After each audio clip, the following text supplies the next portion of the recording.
Tēnei rā, o tira ki a tātou katoa e mono mai nei ki rau i te tūne o tō tātou nei whare. Kua lohi e koutou e hara mai nei, ana ki te pono ki tēnei o ngā kaupapa i tēnei rā, ana ka tika kami atu ki a tātou katoa.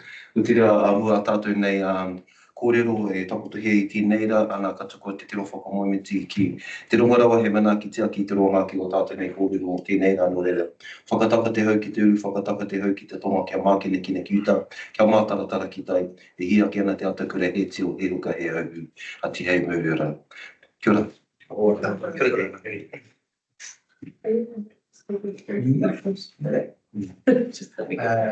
Yes, absolutely. Kia ora tātou. Welcome to our Tūwharetoa Māori Trust Board and Waikato Regional Council Co-Governance meeting for the 10th of October 2024. This will be our last one for the year, and you know, acknowledge the people that are online who can't make it today.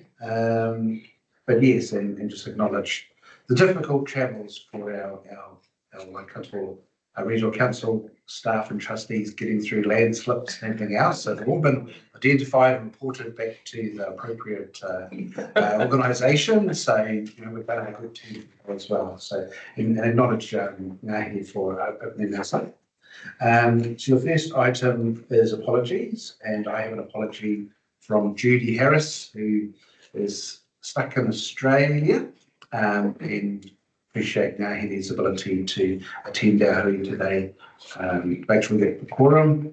And just also note to this stage, even though it's an apology, Tanganui Kingi has indicated to the board that he doesn't want to continue as an alternate, mainly because he's no longer a trustee of the Tūwharetoa Māori. And has some new roles and everything with his day job with FENS in Emergency New Zealand. Then we also have apologies from Councillor Bruce Clarkson and Katarana Hodge as well. And I'm just going to move that those apologies be accepted. Seconder, Councillor Downard. All those votes say aye. Aye. It's carried. Agenda. It's to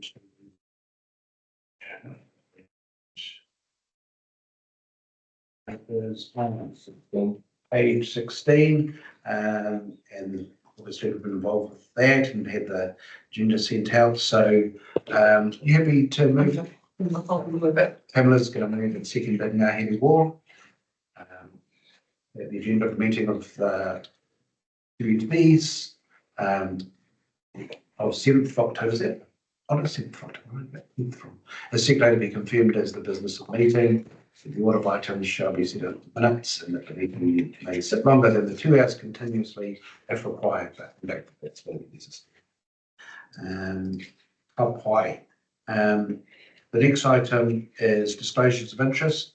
So we'll just note, I don't think there's anything particular that we're not going to be aware of in terms of the various organisations. I mean, assume there's nothing at your end. No.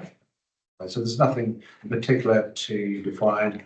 That will be that. So that is the opening part of the meeting sorted. So we're now going to move into general items. Did you want to take over? Sure. All right, so item 5.1, this is on page 18, has the minutes of the JMA meeting held on the 20th of May. Any issues with those minutes? Any corrections or clarification? If not, can I get a mover? Councillor Downard, second Councillor Kneebone. All those in favor? No, I Opposed? Carried. Item 5.2 is the JMA implementation update. This is page 24. We have Molly who picked this item. Good Madam Chair, I think next to Pete Frizzy may well want to chip in with regard to this and probably the next item as well. This is a standing item, so we have been bringing you an overview of how well we are implementing our JMA obligations for the past few meetings now. As you can see, I'll jump straight to the table, the dashboard that's on page 25. This is basically giving us a picture that out of the 38 actions within our JMA together, 31 of the actions are either complete, on track, or yet to be triggered. But there are 7 actions that we are experiencing delivery issues with, and they have been experiencing delivery issues for quite some time. In the report, there is some commentary explaining what those delivery issues are.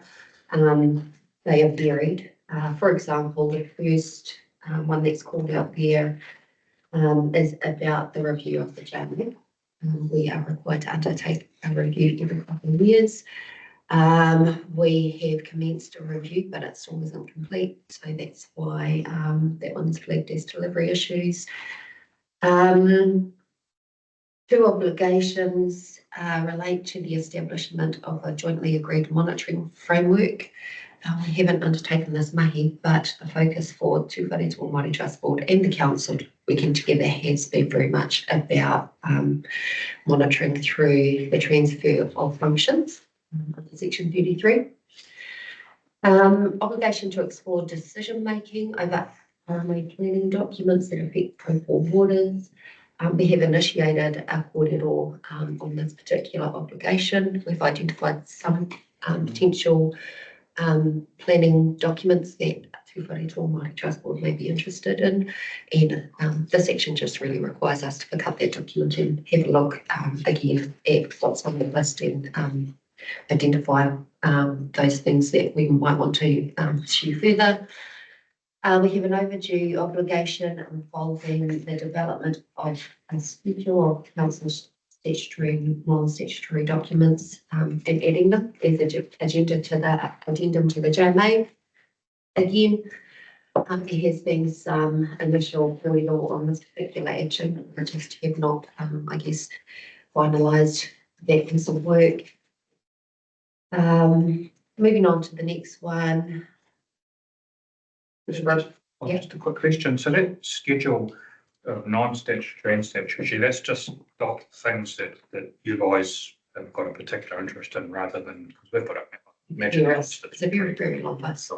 Yeah. So that very, very long list has been put together, and so now it's just a process of going through that long list and actually identifying what are those things that are of particular interest to Tūwharetoa Māori Trust Board, because it won't be everything. Yeah.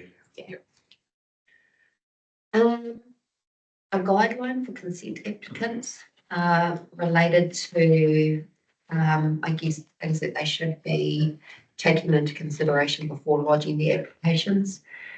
There have been some discussions, but yeah, still overdue with this particular one. And then lastly, the opportunity to explore and enable commercial freshwater aquaculture activities related and associated research for Lake Taupo. This one's probably a little bit more complex than the others and would require us to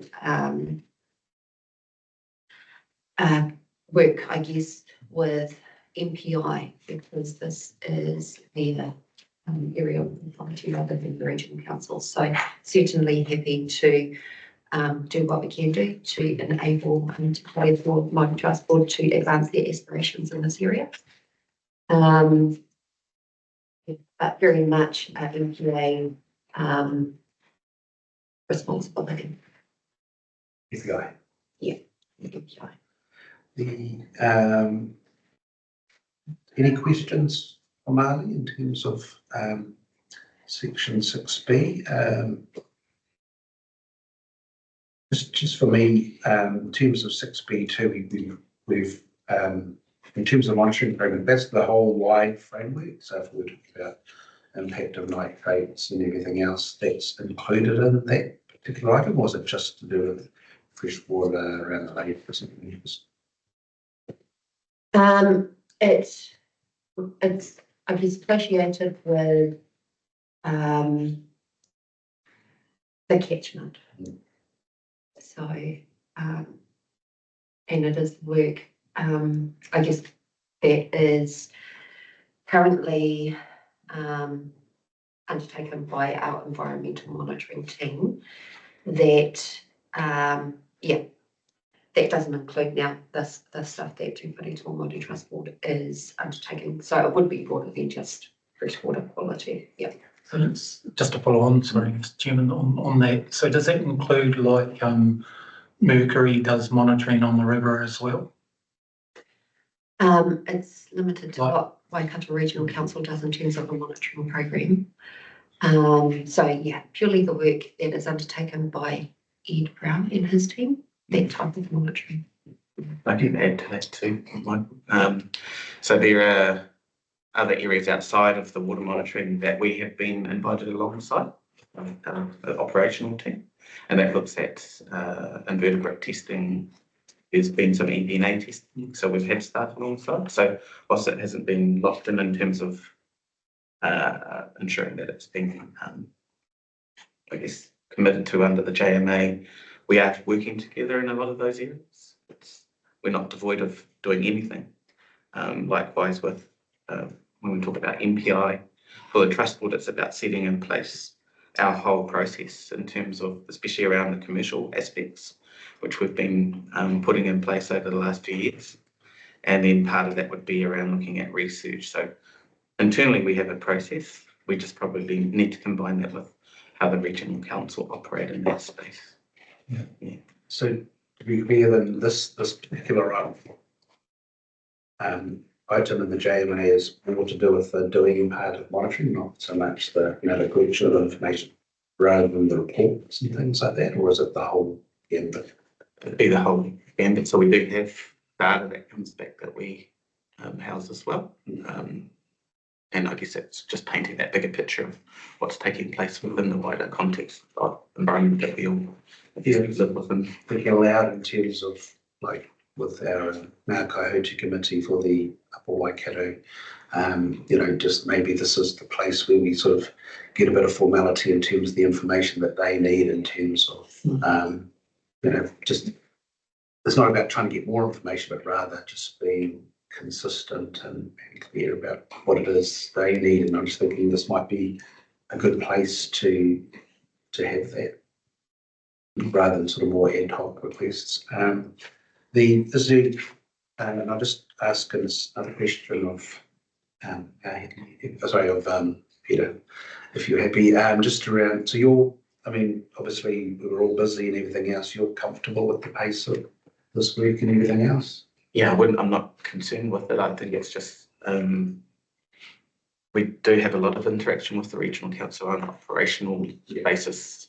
And I guess this just shores it up in terms of that commitment.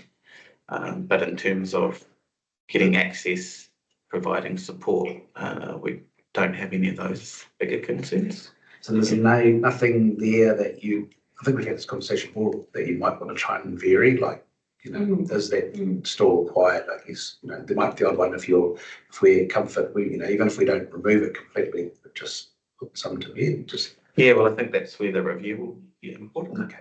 As I understand it, the regional council do try and work on a couple of JMA at a time and not obviously spread resources too wide. So I think we are looking at early next year to start the conversation around that whilst they go through their reviews with current JMAs as well. And that helps us because we're doing our TDC one. Yeah, just thinking about so it gives us a little bit of space to see how that progresses through. And share some of the learnings with them as well. Correct, yeah.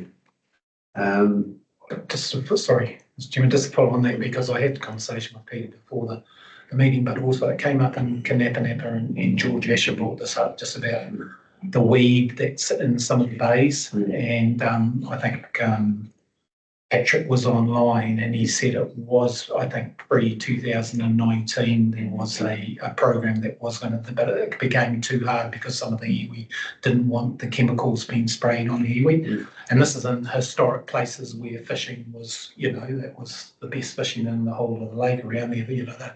A lot of the, some of the people were pulled from, the elders on, how to fish there. So it's historically as well as the benefits of cleaning up those bays. Where does that fit underneath this umbrella of Tūwharetoa? I mean, to progress that, if we wanted to progress that and go forward.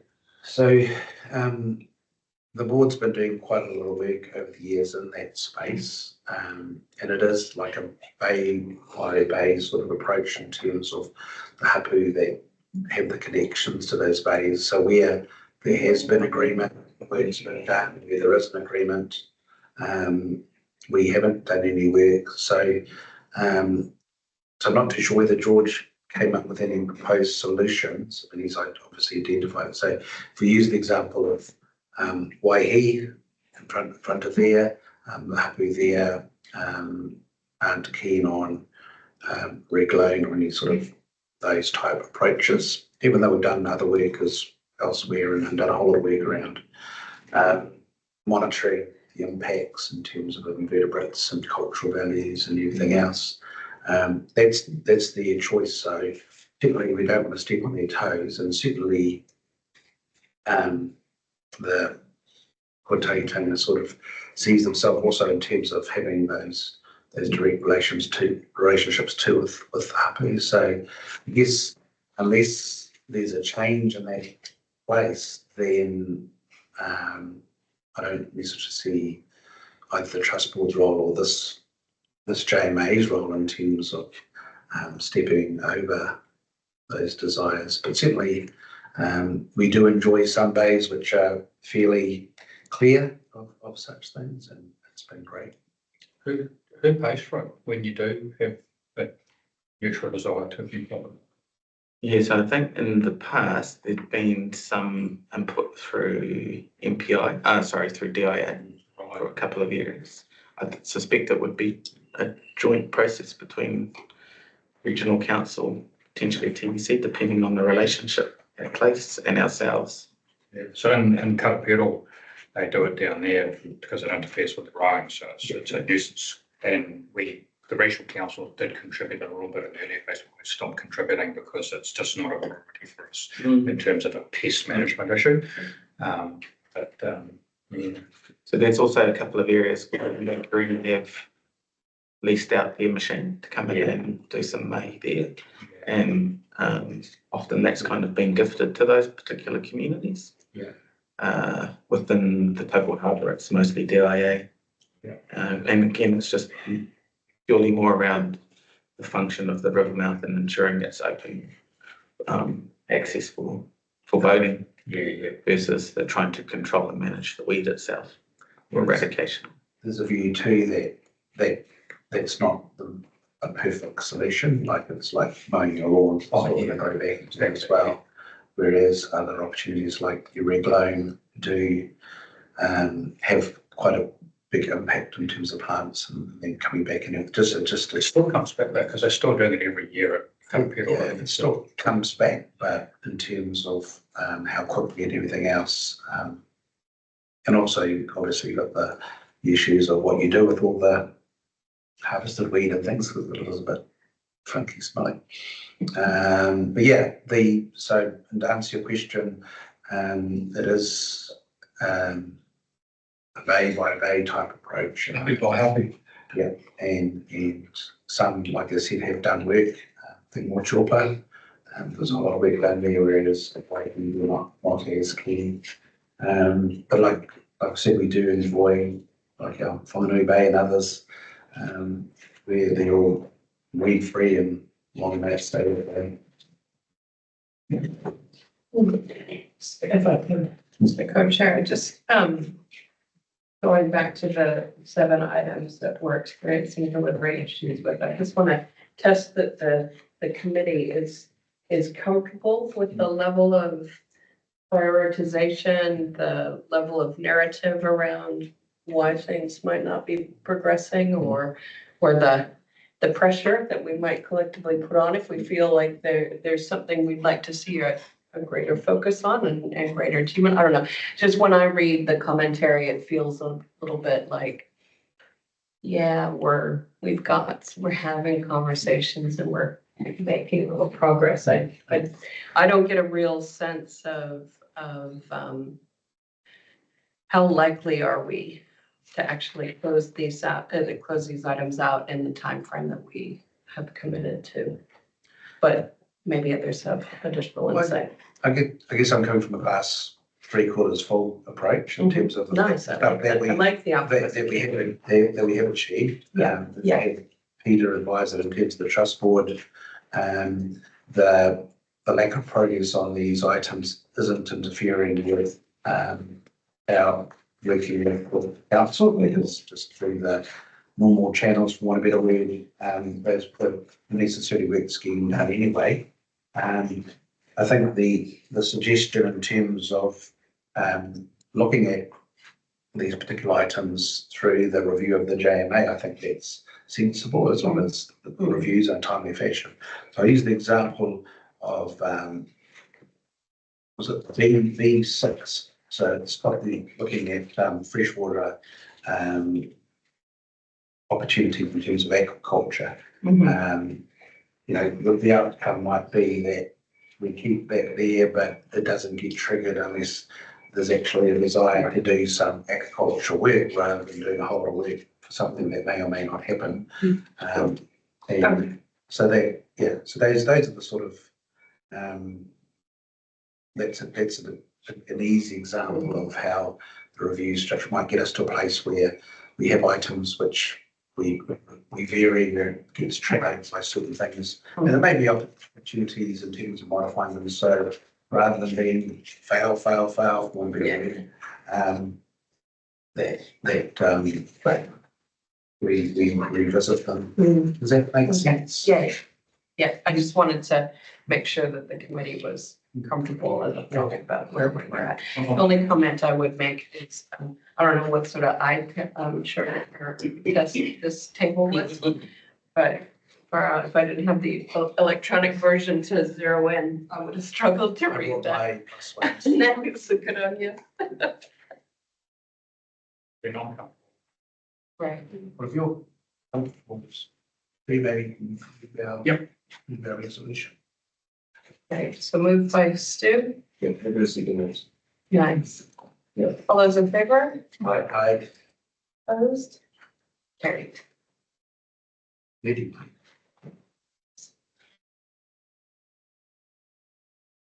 It's a challenge. So this is item 5.3. This is on page 31. The section 33 transfer monitoring functions review assessment. Thank you, Madam Co-Chair. Again, I'll kick off and then I'll see whether people might want to add anything on this particular item. As you're all very aware, back in 2020, we went through the process of transferring some monitoring functions to Tūwharetoa Māori Trust Board. The board has been performing that function for us for the past 4 years. Just a quick reminder, the monitoring program includes a variety of activities. There are monthly water quality assessments, weekly collection of water samples, 6 weekly rainfall monitoring, 6 monthly groundwater level and quality monitoring, biannual groundwater quality monitoring, and 6 weekly groundwater level measurements as well. So there's quite a bit of nothing to be done. Part of the agreement requires that we together undertake an assessment of how well the monitoring functions are being undertaken in order to give council the confidence that the job is being done. We undertook a first review or assessment of the function a couple of years ago now, and more recently undertook the second assessment. So that assessment was completed back in March of this year. The assessment included getting together staff that have direct involvement in the monitoring function. So that was Pete and staff from his area, as well as Abraham and some peeps within his team as well.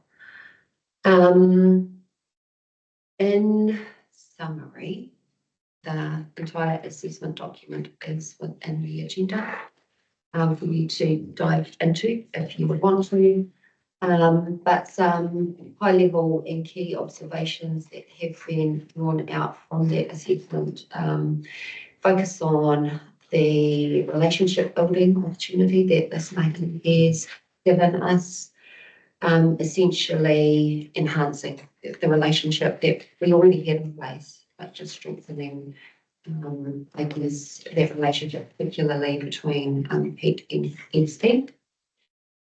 Capability and confidence. Tūwharetoa Māori Trust Board has certainly demonstrated that they have the capability to undertake this work and undertake it really well. And in doing so have realised efficiency gains for the regional council. Not only because they are located here where the monitoring has been undertaken, but also the ability to respond to other things that might be happening within this area that the regional council just aren't able to do so as effectively or quickly given our location. It certainly hasn't been without its challenges, and I think first assessment also identified the same challenges, and that is when staff change. But people will be able to talk a little bit more about that. Certainly there was a finding that that was a learning, and there had been some steps taken to address that going forward, so that it is a challenge that, or a risk that is minimised going forward. There was kōrero about this time around about future opportunities, because we are now getting into a stage where there is far more maturity around what's been, I guess, delivered. There's far more trust and confidence. There's far more experience now that we're 4 years in. And so we're starting to turn our minds to, okay, well, what are those future opportunities now that we are comfortable in with the mahi that we're currently focused on. And whilst we haven't identified any specific future opportunities, we certainly think that this next round of assessment may well be the opportune time to identify what those future opportunities might be. Positive outcomes identified enhanced communication support and familiarity with the monitoring sites. I imagine this is a particular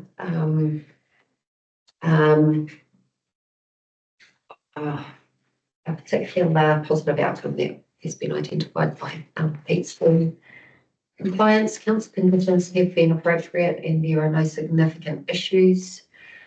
And then just lastly, with regard to future reviews, we are intending to take another review, undertake another review next year.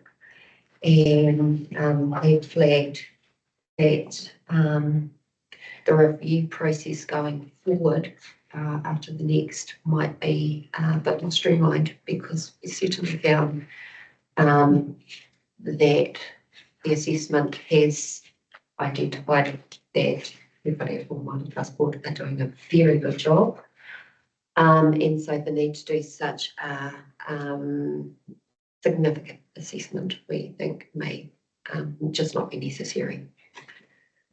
I'll hand over to Pete to add anything that he might want to add. Okay. Yeah, I think if the purpose was to bring regional council and the trust together in terms of the relationship, certainly from that aspect with a joined up direction, if you may. I think when we work with the regional council, on occasion, a lot of the conversation is based on what it is that the regional council needs to do or has to do. And so to actually work alongside in a program of work where you've got some joined up vision and approach has been really beneficial and positive. So I think we've got into over the last term is growing the program out further as it was always intended to, which is to start to work alongside Hapua and Marae more specifically, and starting to understand māpiranga practice and how that might be incorporated within the program as well. And so I think that's where we're now getting to, and that just comes down with having consistent staff with the ability to work alongside and be supported by the regional council. So we've certainly moved from just doing the function to how do we now make this more beneficial for our own people. So the staff you've got doing it, are they sort of, it's obviously not a full-time role, are you sort of managing to work out of it? Okay? Yeah, so we have one dedicated staff member that undertakes the functions, and then we've been growing in individuals within the team to also understand that program of work.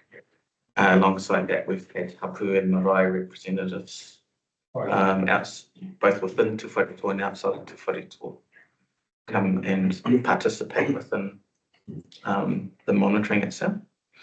And so that's again is just trying to identify individuals that have interests that could also fill some of the gaps in the future if it was required. And it's about trying to grow some resilience in the program where we've had issues before just by virtual capacity and capability. So it's trying to give that a little bit more strength as well. Yeah, because in this current wider political national environment, it's one of those things that's going really well, so it flies under the radar, but it is one of those things we probably need to take the opportunity to publicise a little bit to remind the rest of the country that it's not all bad. In fact, this can be quite good for both parties. Because most people that were critical about it at the beginning have probably forgotten we're doing it. There's a genuine interest from other iwi about taking up a similar role and function. I think Rakawa was quite interested in what it could mean, and others as well in the wider motu. So it's not just confined to the Waikato River. It may not be via Section 33 plan, might be. Yeah, it's understanding Section 33 was that the right tool to build this arrangement, or are there other ways to do that?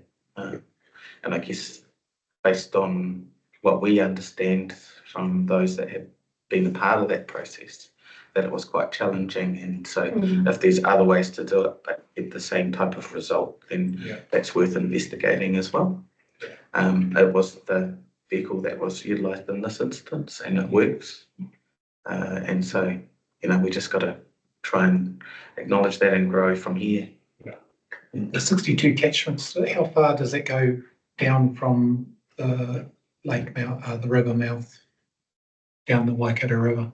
This Like, catchment? yeah, for this, how far does the So monitoring it doesn't go down the Waikato Island. Yeah, so so who does that, say from here to Whakamaru or Mangakino or further, in kind of like in our catchment area, who does the monitoring of that? So from Hooker Falls down is Ed's grounds team. They do that. So they have two staff that will come through. And for the Waikato, the control gate bridge is their start point, and then they'll navigate their way down to the other. I think there's 5 or 6 sites for that surface waterway.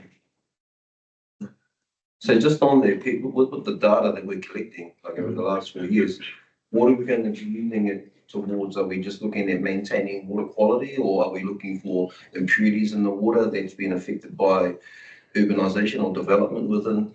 And then if something is discovered, what would be a scenario on how we would likely correct that? Yeah, so good question. I think for us, the data is important because it shows it's over a much larger period than 4 years. Okay. You're connecting to a big data set. If you're starting to see change, then that might be the first indicators of a number of reasons. So that could be land use. So we do surface water on all the main stems, and in those upper catchments for a number, there is mostly native, in that it comes from either public conservation estate or is in a natural state already. So if there's a shift, then you're starting to ask the question of what's the big change, what's pushing that change. For areas where you've got a lot of farm usage or forestry, then you might be able to start to indicate that it's something that's been changed in the utility of the land. So you start to get this bigger picture of all the inputs into the lake. It also could be that the management of forestry companies, farming practice might actually be improving as well. So you're starting to see that. So it just gives you that big picture. If we get consent requests and applications in and around some of those areas, then we'd be able to monitor some of that change till that impact. Yeah. So primarily we're part of the monitoring, so we're just collecting the bit primarily around Lake Taupo. So my comment earlier with the JMA in terms of monitoring overall, that's all that information that we need to be receiving. And like I said, we want to consider what sort of way do we receive that to be useful in terms of those sorts of questions you're asking. This is primarily more around the doing bit of the collection, which is quite specialised. You've got to get it right and everything else. Might be an opportunity of monitoring Natalie is around today to meet some of the councillors. Yeah, I think that the question that I was asking is that of it being measured and monitored, at what point is triggers going to be alerted apart from just collecting water samples and it just sits on a shelf? I think it's when you start seeing some real change in terms of that quality. So is it going to be utilised through, like, I don't know if AI is going to get involved at a point in time to, figure out trend analysis and then make a determination or speculate a future outcome? Potentially, I wouldn't have a clue, I'm throwing it to you. Yeah. This being your field.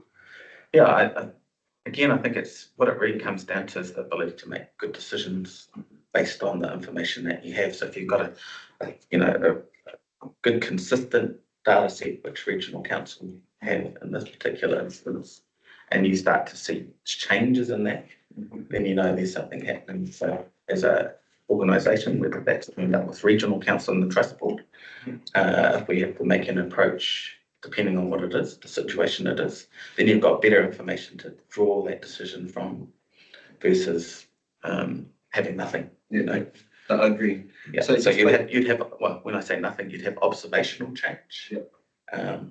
But you would hope that this would align with observational change, what people are starting to see in them.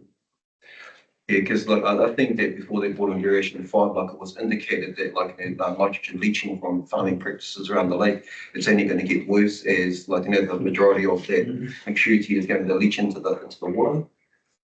Yeah, over time. But I'm just saying, over the data that's being collected, are we seeing that as being fact? I think at the moment it's still pretty consistent with all the data that's been collected over that period of time. If I understand the purpose of Variation 5, it was to try and manage that change at that point in time and for the future.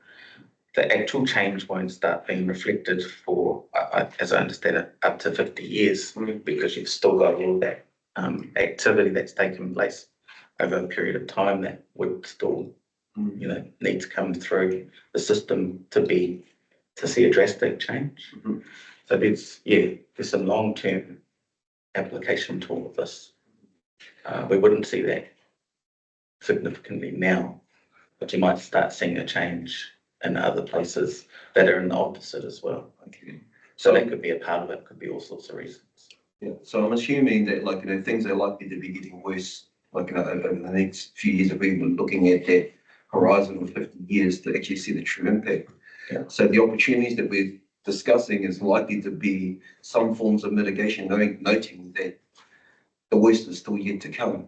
Potentially. Yeah. Before it gets better. Before it gets better. Yeah, that's what I'm saying. So the real interesting one will be from I mean, in terms of measuring that, I mean, obviously the boat harbour measuring point is quite an important one in terms of that overall picture, and has an impact in terms of obviously the Waikato River as well. But it'll be the ongoing monitoring in terms of plan change 1 and how well that does its thing. Who's analysing the data? Yes, so the data that is collected is fed into Waikato Regional Council, and decisions are made based on all of the information that is collected around our monitoring. So certainly, and we've got a hand up on screen.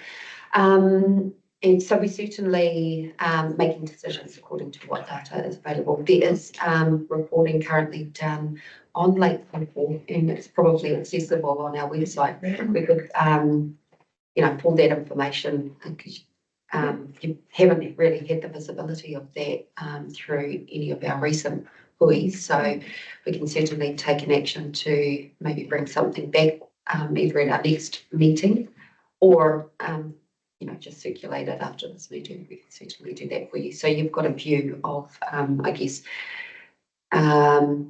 the state of the Lake Taupo catchment. Because with this item, we're talking mainly about the functionality of the relationship of the section 33 and how we work together, not the outcome of it. Yeah, it's a bit. I was like you. I'm kind of like, okay, so we work well together, but to what end? Yeah. And I suppose, we do have, okay, Tracy, did you want to make a comment? Kia ora, Madam Chair. Yeah, so Tracy May here from Waikato Regional Council. I was really just going to offer exactly what Marley just offered. We do have some comprehensive water quality reports from 1997 up to 2022 that do show some of the analysis and the change. We have some preliminary results of our increased monitoring network from Plan Change 1. So exactly as Marley said, perhaps for the next meeting we could put together a bit of a snapshot of that, specifically in relation to Lake Taupo, just to present a bit more of a so what. So it's great that we are undertaking all the monitoring that we do, but so what does it mean? And I think particularly in relation to variation 5, we did have a success story there, and our monitoring did indicate that. So exactly what Marley said, perhaps a snapshot or a profile of what is the monitoring telling us about the Taupo, Lake Taupo and the Taupo catchment. Thank you, Madam Co-Chair. Also, obviously got an interest too with Upper Waikato. I guess the other thing that I was thinking, just reflecting on some of the initial comments around the section 33 and was that the best process in the end on reflection? Would we do it that way again?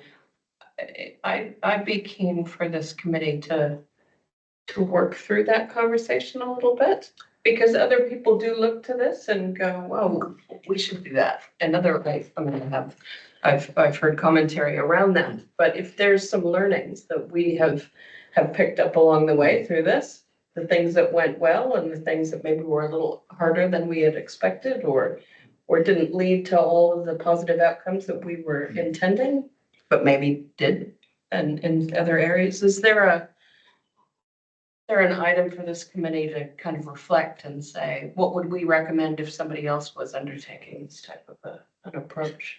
So through the chair, I think when you were alluding to earlier, or Stuart in particular was going on about whether we should be just sharing some wider learnings just for other. So maybe that's the place to do it rather than getting too deep. I guess for me, it's the journey was the value rather than the end. Yeah. The end where we land is you could do that through a contract for service, assuming that you were happy that you had the right tools and staff training, everything else at this end. So would you do it again to achieve what we're doing right now?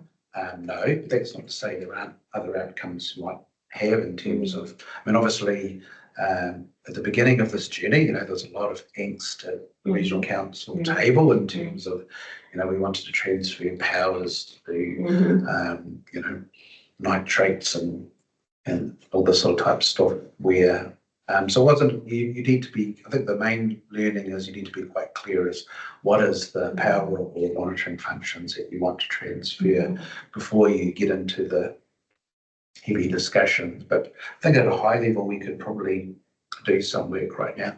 And I guess what flows into that too, my co-chair, is under the new reforms for resource management, would this section survive, and what's the implications for what we're doing?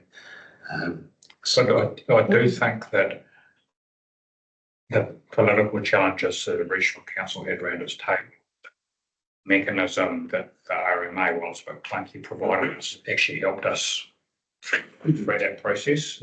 While we didn't need to do it, it might have been a bit tricky. And that Had that provision not been in there. Yeah, that's probably going to change as time goes on. Don't know if we want to try it in today's current political environment without that mechanical pathway that the Section 83 provided. But one hopes that changes going forward. All right, are there any other questions on this item? No, we've got a recommendation and a motion to receive the report. I'm happy to move. Seconded by Trustee Laughlin, seconded by Councillor Downers. All those in favour? Opposed? And, all right, 5.4 is page 61.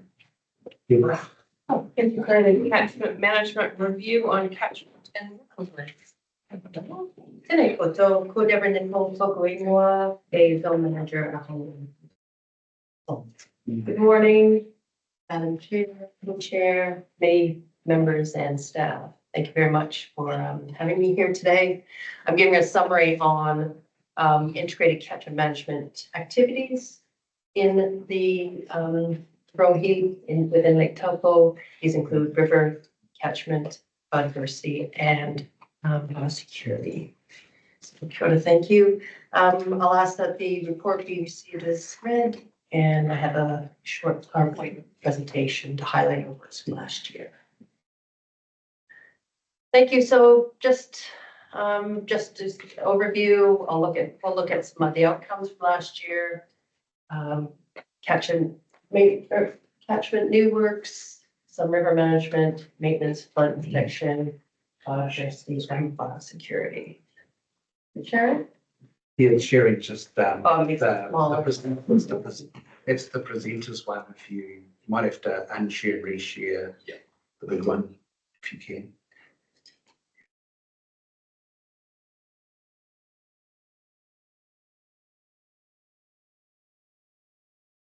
I'll just. So these tables you'll see, next slide. The tables you'll see will be within the report. But it is important to acknowledge just how much region-wide Waikato Regional Council is doing in that new works space, retiring areas. As you know, ICM is non-regulatory. We support projects that are over and above legal requirements. We support it. We look to external funders such as WRA and other funders. But it's important to note, or it's nice to know that over the last year, of the 8 zones that comprise of Waikato Regional Council, outcomes were almost 147 kilometers of new fencing, 98 kilometers of stream bank that was protected, almost 500,000 of plants that were planted and introduced, 10,000 stabilizing poplar and willow poles were planted, 202 river management structures were built, and 939 hectares all told were retired. So that's so that's just the overall stats. Yeah, overall for all regions of Waikato Regional Council. Yeah, you can just read that one. So might have been some of Stu's good week on the Waikato River Authority, some of those outcomes. Absolutely, absolutely. Thank you, Denny.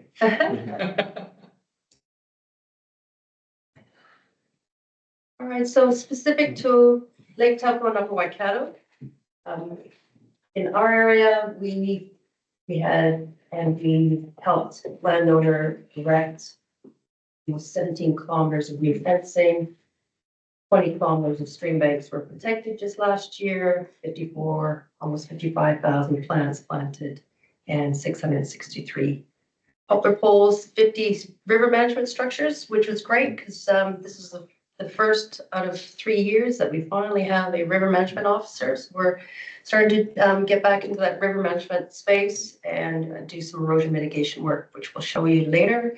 64 hectares of area was repaired last year. Next slide, please. And this is the rolling total for the whole region for the last 7 years. So 1,582 new kilometers of fencing and 4.5 million plants were introduced into the whole region. Retired land, 8,400 hectares. So I think that's pretty impressive. Next slide, please. So this is what we're looking for when we're looking for catchment new works in the Lake Taupo area. The whole region of Lake Taupo is considered a priority area. We really like to support the headwaters of some of our farms. It's all in the intent is to protect the water quality and ensure that sedimentation and nutrients don't get into the beautiful Lake Taupo. So this is on a trust farm at the Karakia Awa, a beautiful wetland that we supported with plants, also WESIT funding supported it, and that's a Mercury initiative of external funding. Next slide. So in the 60s and earlier, when a lot of the Lake Taupo region was converted from trees to farmlands, our unconsolidated humus soils didn't necessarily cope with it. We found there was a lot of sedimentation into our waterways, nutrients leaching in the form of phosphorus and nitrogen.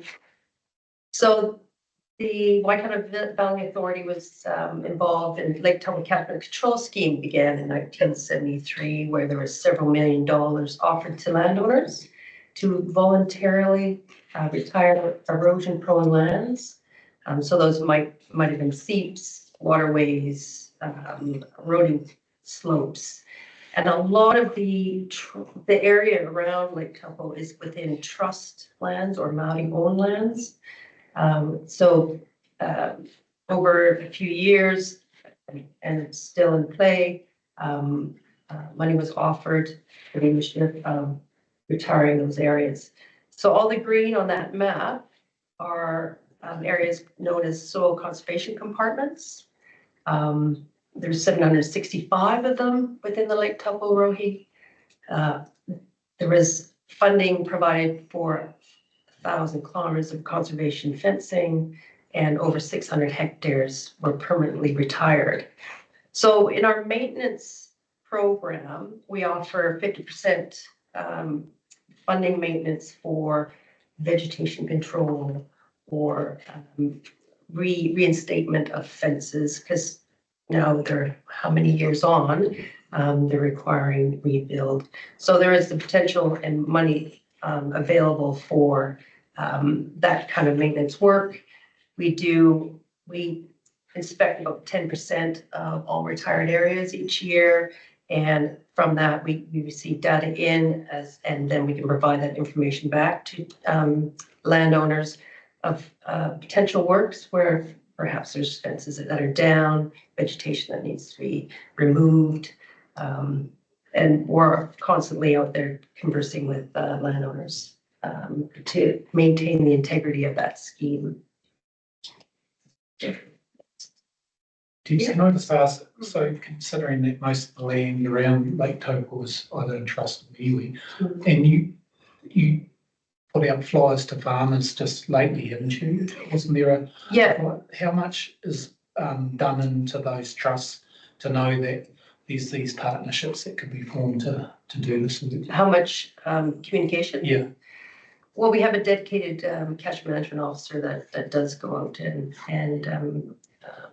communicates with the trust lands. There are mail outs, as you say, that give some information on, exactly what they have there in these land improvement agreements and the retired areas, and highlighting that there is maintenance money available. So just to clarify, we're just talking about funding catchment works maintenance on ones who signed up to the original scheme, not farmers that didn't. Right, yeah, so these soil conservation compartments are captured within land improvement agreements, which are 99 to 999 year agreements that sit on the title of their property. But the maintenance, our obligation, any obligation with the regional council to contribute to maintenance is voluntary rather than compulsory, than part of the original agreements, is it? No, we have that obligation to. And it's always, the reason I asked was because I'd never heard the 50% term before. Is that just? It's, 50% grant assistance. Yeah, So okay. it's $1 per dollar. Yeah, okay. Yeah, because I mean, to me, over time, where possible, we need to be kind of extracting ourselves from those if it's legally feasible to do so, because to me, it's an obligation of the landowner to obviously maintain those compartments in terms of their general obligations to be good custodians of the land, But I appreciate about that before you signed a 9. I don't know, even it's, yeah, look, absolutely, on it, and we've signed up to it, we can't, it is what it is, but it's a lot of money being advised by maintenance that will be put in. I'm assuming that Tracy's they've got, working at your end, where there's a sort of plans on what realistically might be the demand, sort of doing all that fencing work or and what the funding implication might be in terms of the region. But particularly in total catchment, if animals are getting into those compartments, then that will be in breach of their variation 5 obligations as well. It's interesting when you look at the back, because obviously a lot of where there isn't the green, light green sort of markings is either forestry or dock or other bits and pieces here. And it almost looks like, all the work's been done, right? There's so much green there, but there's so much more that we can do. We do really encourage landowners to look at other areas on their farms, even going on and doing inspections is a great gateway for us to say, hey, this is what you have, this is what you've retired already, but look, you've got a open waterway, let's help you and support you do that. And we fence that all over too. This is funded by the whole region, not just the local rate. Well, no, it's targeted. It is targeted. Yeah. But there's a general rate contribution that's about 30, is it? So I think, yeah, 70% of it's targeted. Yeah. There's a chat up there, just popped up for a second. Anybody? Nothing in the chat. There's a little red dot. There's a little red dot. Just click on it. Yeah. Kia ora tātou, it's Grant Blackie here in Hamilton. There's a little note there for Councillor Kneebone. The old Lake Topol scheme agreements have a 50% maintenance funding. The old Upper Waikato ones have 35%. The rest of the region has none, and newer work has none also, Stu. So you're right in relation to your comment. It's just these old schemes do have these old agreements, which we do have an obligation for. But new work and the rest of the region, there is no obligation on the council to put any money into maintenance. Thanks for that. No, thanks, Grant. You've refreshed my memory. Yeah. Might be only 7 years left anyway. Yeah, all good. Not for those 999 years. Oh, 999, not 99. Yeah, so some are 99, some are 999. Yeah, depends on the individual. Next slide, please. So as I mentioned, we are doing some work on the rivers. We have 2 rivers that are, awas that are flood scheme. Karakia was one, Tongariro is the other. As you may be aware, we have that lovely community group called Project Tongariro that have planted extensively on the Taupo awa within the dock reserves. We've introduced about 42,000 plants so far in the last 10 years. We've been watching the rivers, and because not a lot has occurred in that maintenance, that there's quite a few inner bends that are growing willows, and then of course the roots get down, and then the gravel begins to accumulate and creates a lot of pressure on the outer bends. We've been finding there's been quite a bit of erosion on several outer bends of the lower awa. And this was works that were undertaken last year but the annual works program. There's consultation with Hapu and support to construct 12 groins on 2 outer bends. We've recently just had some really productive and very positive interactions with the Hapu Marae Committee, EKK representative for this next step of works along the Taupo in the way of rock groins, yet to submit that to TMTV, but definitely progressing on that maintenance work. You can't just do rock work alone. You need to do a bit of willow control on the inner bends as well, and that's what we did last year. So it's quite unobtrusive, this rock work. When you actually go and walk along the awa, sometimes you can't see where it is, and it's bedding in quite nicely. Next slide, please. And this just shows you where it is on in the photo. The southernmost outer bends are where the 12 groins were placed, and then there'll be 6 or 7 more additional ones on that upper outer bend. Jordan, can you zoom in on that at all? Yeah, so a combination of inner bend, willow control, and rock placement on the outer bends. And then on the left-hand side of that slide is actually in yellow that highlights our flood protection. The way of stop banks, there's about 2,500 meters of stop bank in the Tauranga Taupo. And next slide. This is some work that was done on the Tongariro Canal. This is part of a Tongariro flood scheme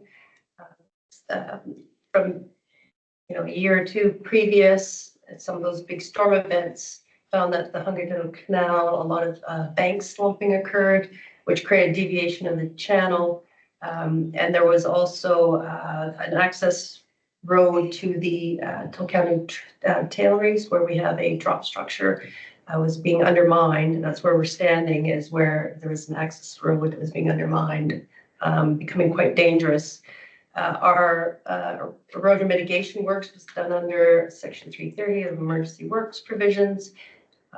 It included removing a lot of the material that had fallen into the canal, and then creating the bed where we could put the rock armoring.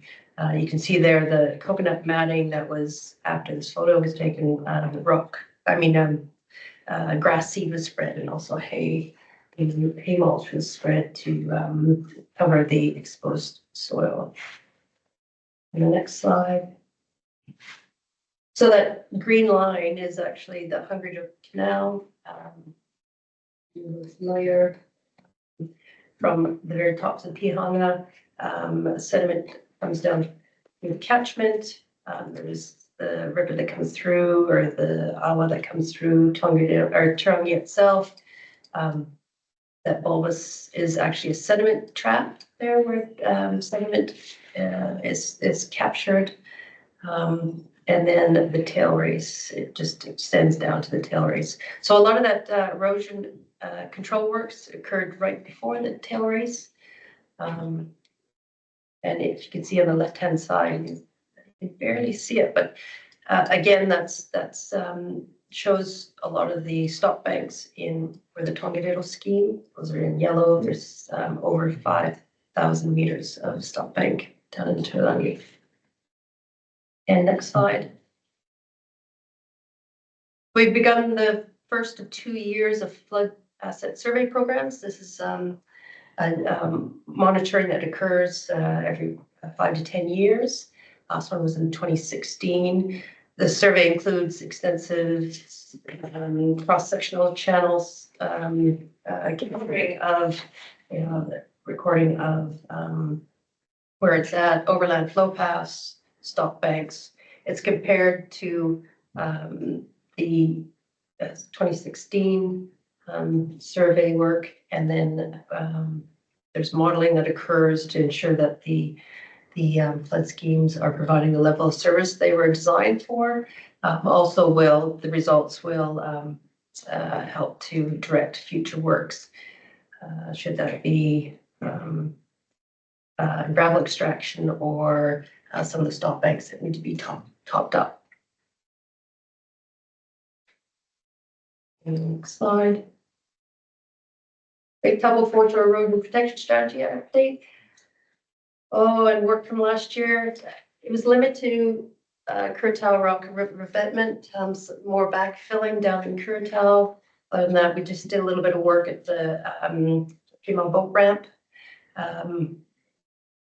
We're just entering early discussions with our lead agency of TDC.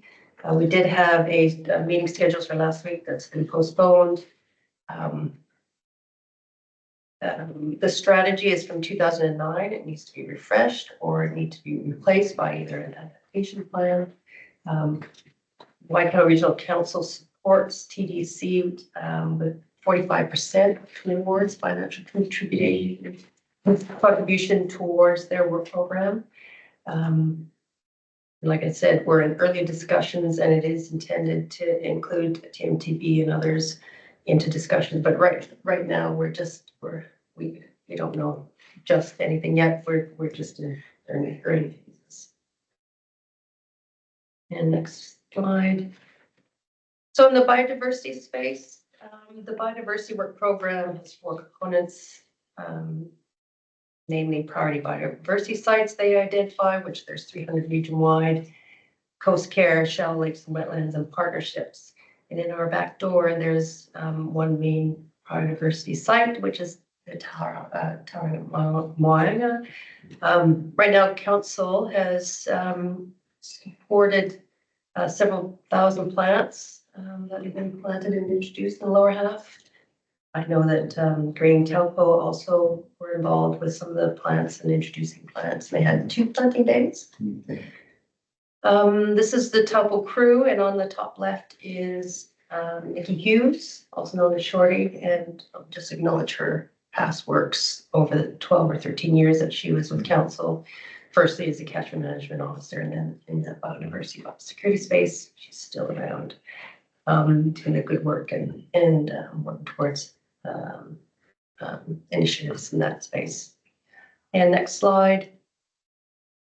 These biodiversity is involved a lot with Project Karakia. These are more on the Hauraki Plains, not us, but this is a slide that just demonstrates the protective plantings on these fragment forests. These forests that don't have the backdrop of a hill are often on landowners' flatlands, farmlands. They're very sensitive to that, what's known as edging effect, which are prevailing winds that might damage and dry out the forests. This is a big initiative of assisting landowners to fence off large buffers and introduce native plants to help protect those remnant forests. Now, those forests, there's several thousand of them that have been identified. There is almost 1 hectare to 39 hectares, I believe. And they're also monitoring them for pest animals as well. And next slide, please.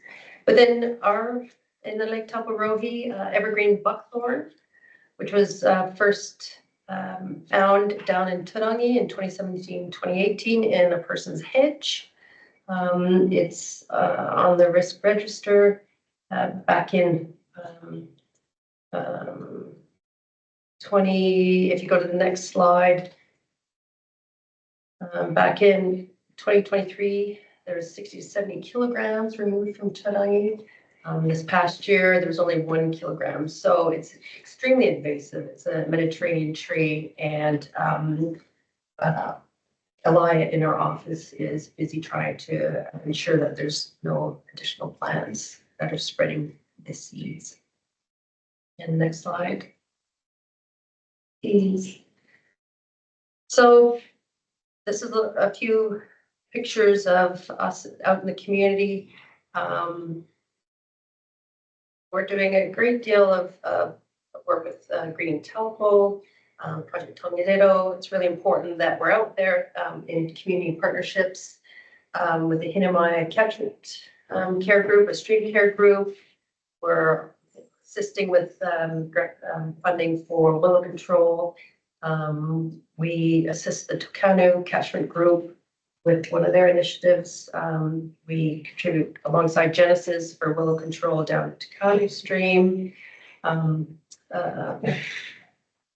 We've had field trips with like some Tarrant in the Upper Waikato, highlighting our works. And yeah, it's just really nice to get out there and just highlight what we do. And I think Patrick Whaley, he's online. He might want to contribute more to the biodiversity security space. If you would like to say something. Kia ora tātou. Hey, thanks, Deb. It was awesome. Yeah, so I'm Patrick Whaley. I'm the biosecurity manager, biodiversity biosecurity manager. Sorry.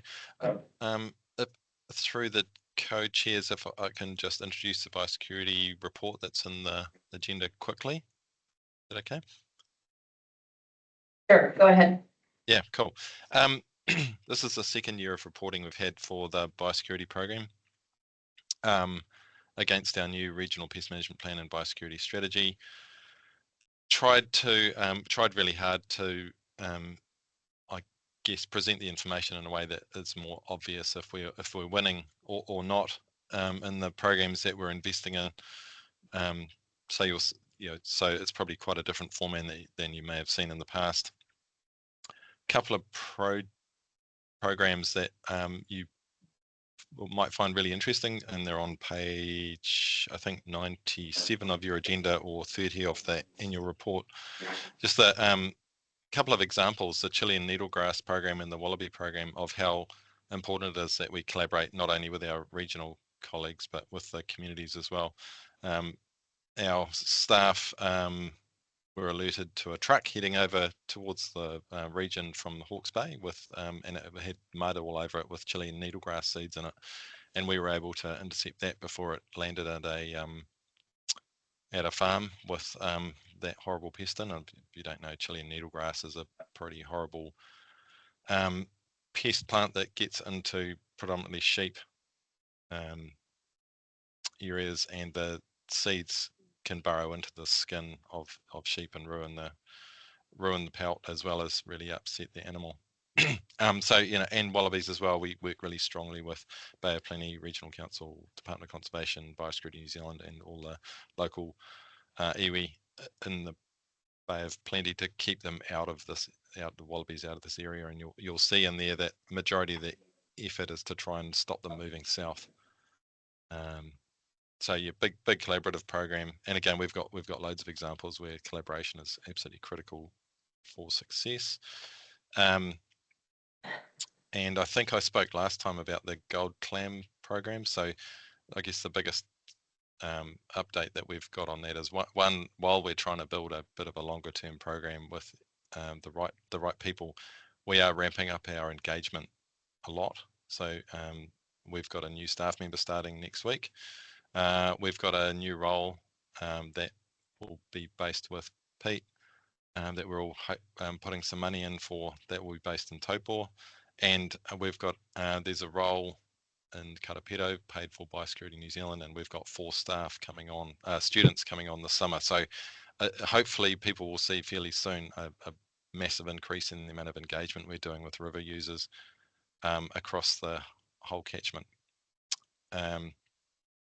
Look, I don't want to say too much. I'll cut it to questions. The only other thing is around our community partnerships funding that had a big increase through the long-term plan. Today, our Natural Heritage Fund is open today. So if there are any community groups, will be contacting us, and if you know of any, share the message that it is open today. And that's me. Thank you very much. Madam Chair? Yeah.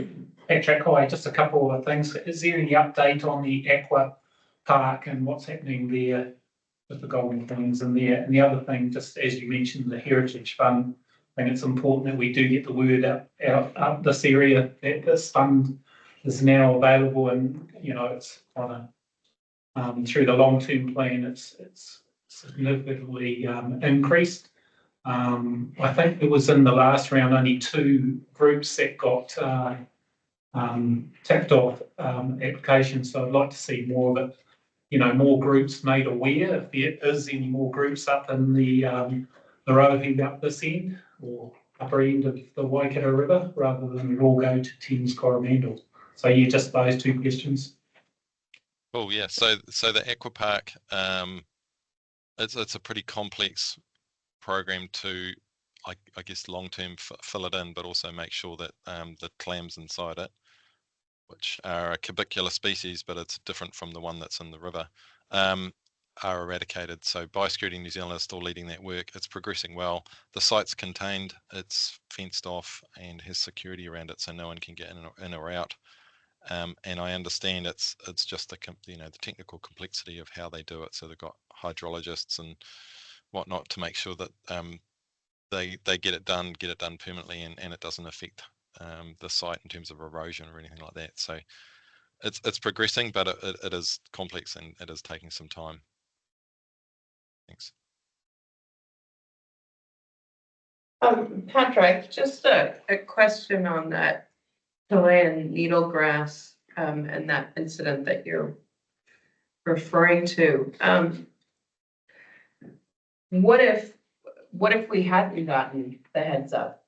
Like, I guess what I'm trying to get my head around is, it's great that we caught this, but what other things are we doing to, I don't know, educate truck drivers or other people involved in these processes about the significance of this sort of activity?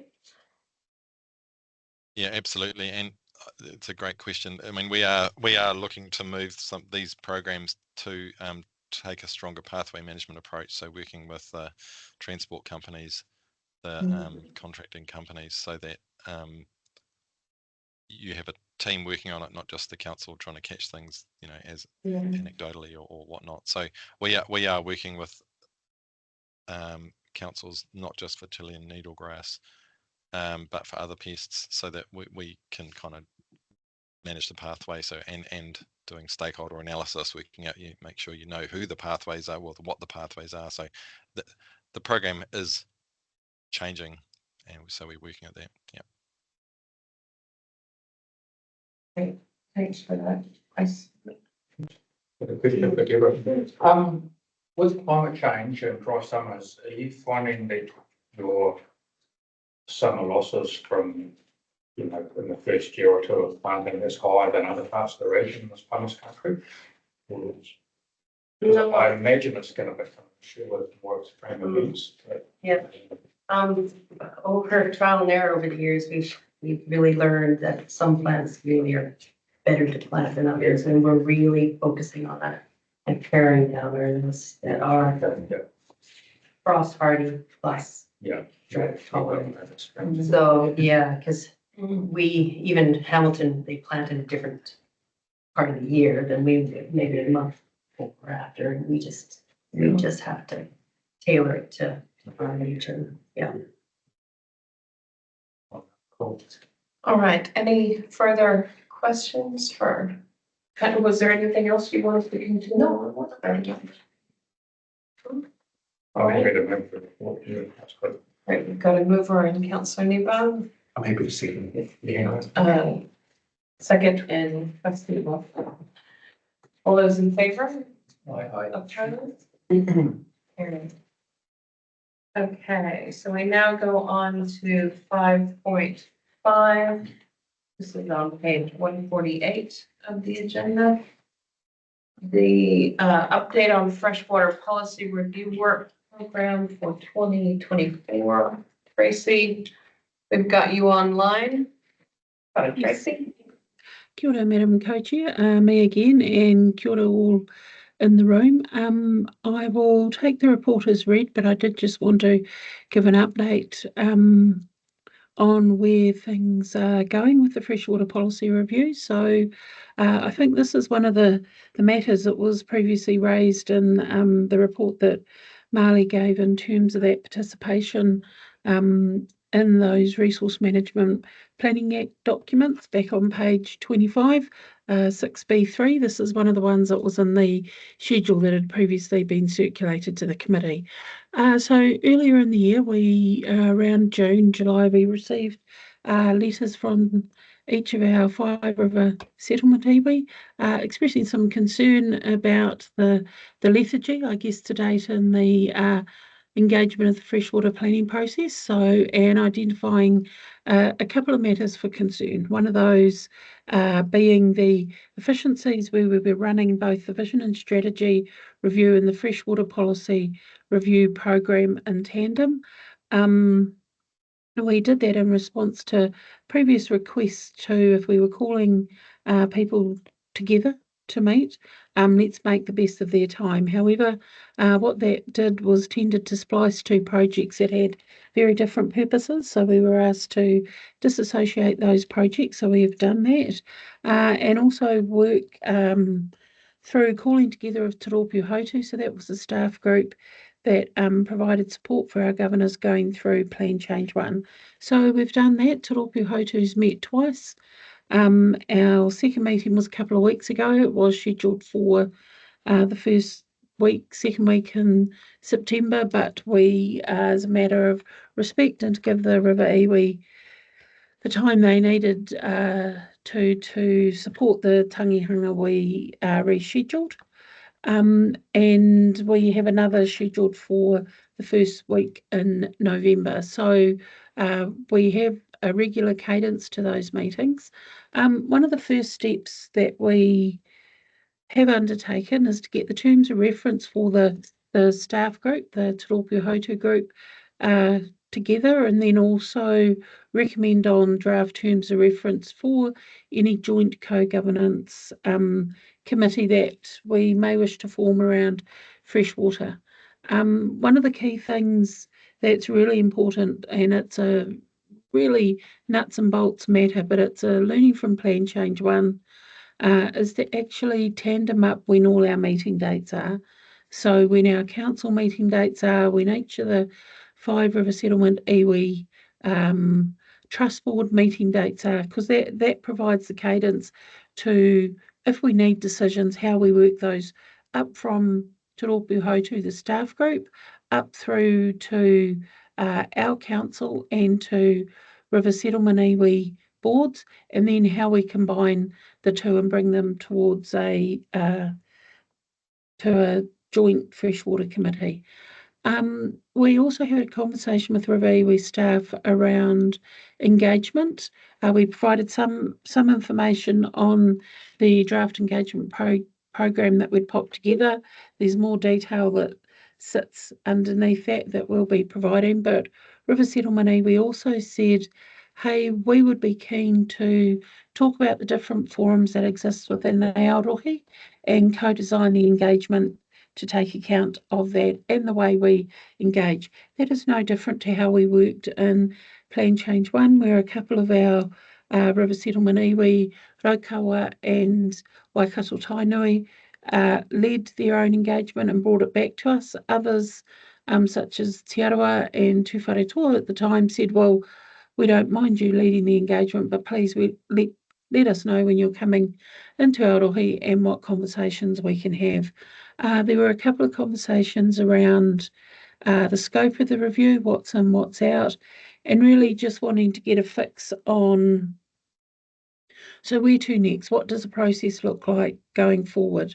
In terms of the Waikato Regional Council process, we'll be having a couple of workshops with all of our council to help our councillors actually understand the landscape of co-governance from the statutory perspective, what our roles and requirements and responsibilities are, particularly around that RMA plan making and where the decisions need to be. A paper that may be of use to Tūwharetoa is a paper that was taken to our Strategy and Policy Committee last week, and we'll happily circulate that, which is a kind of a capture of all that the government's throwing at all of us in terms of their amendments and what they're looking to do.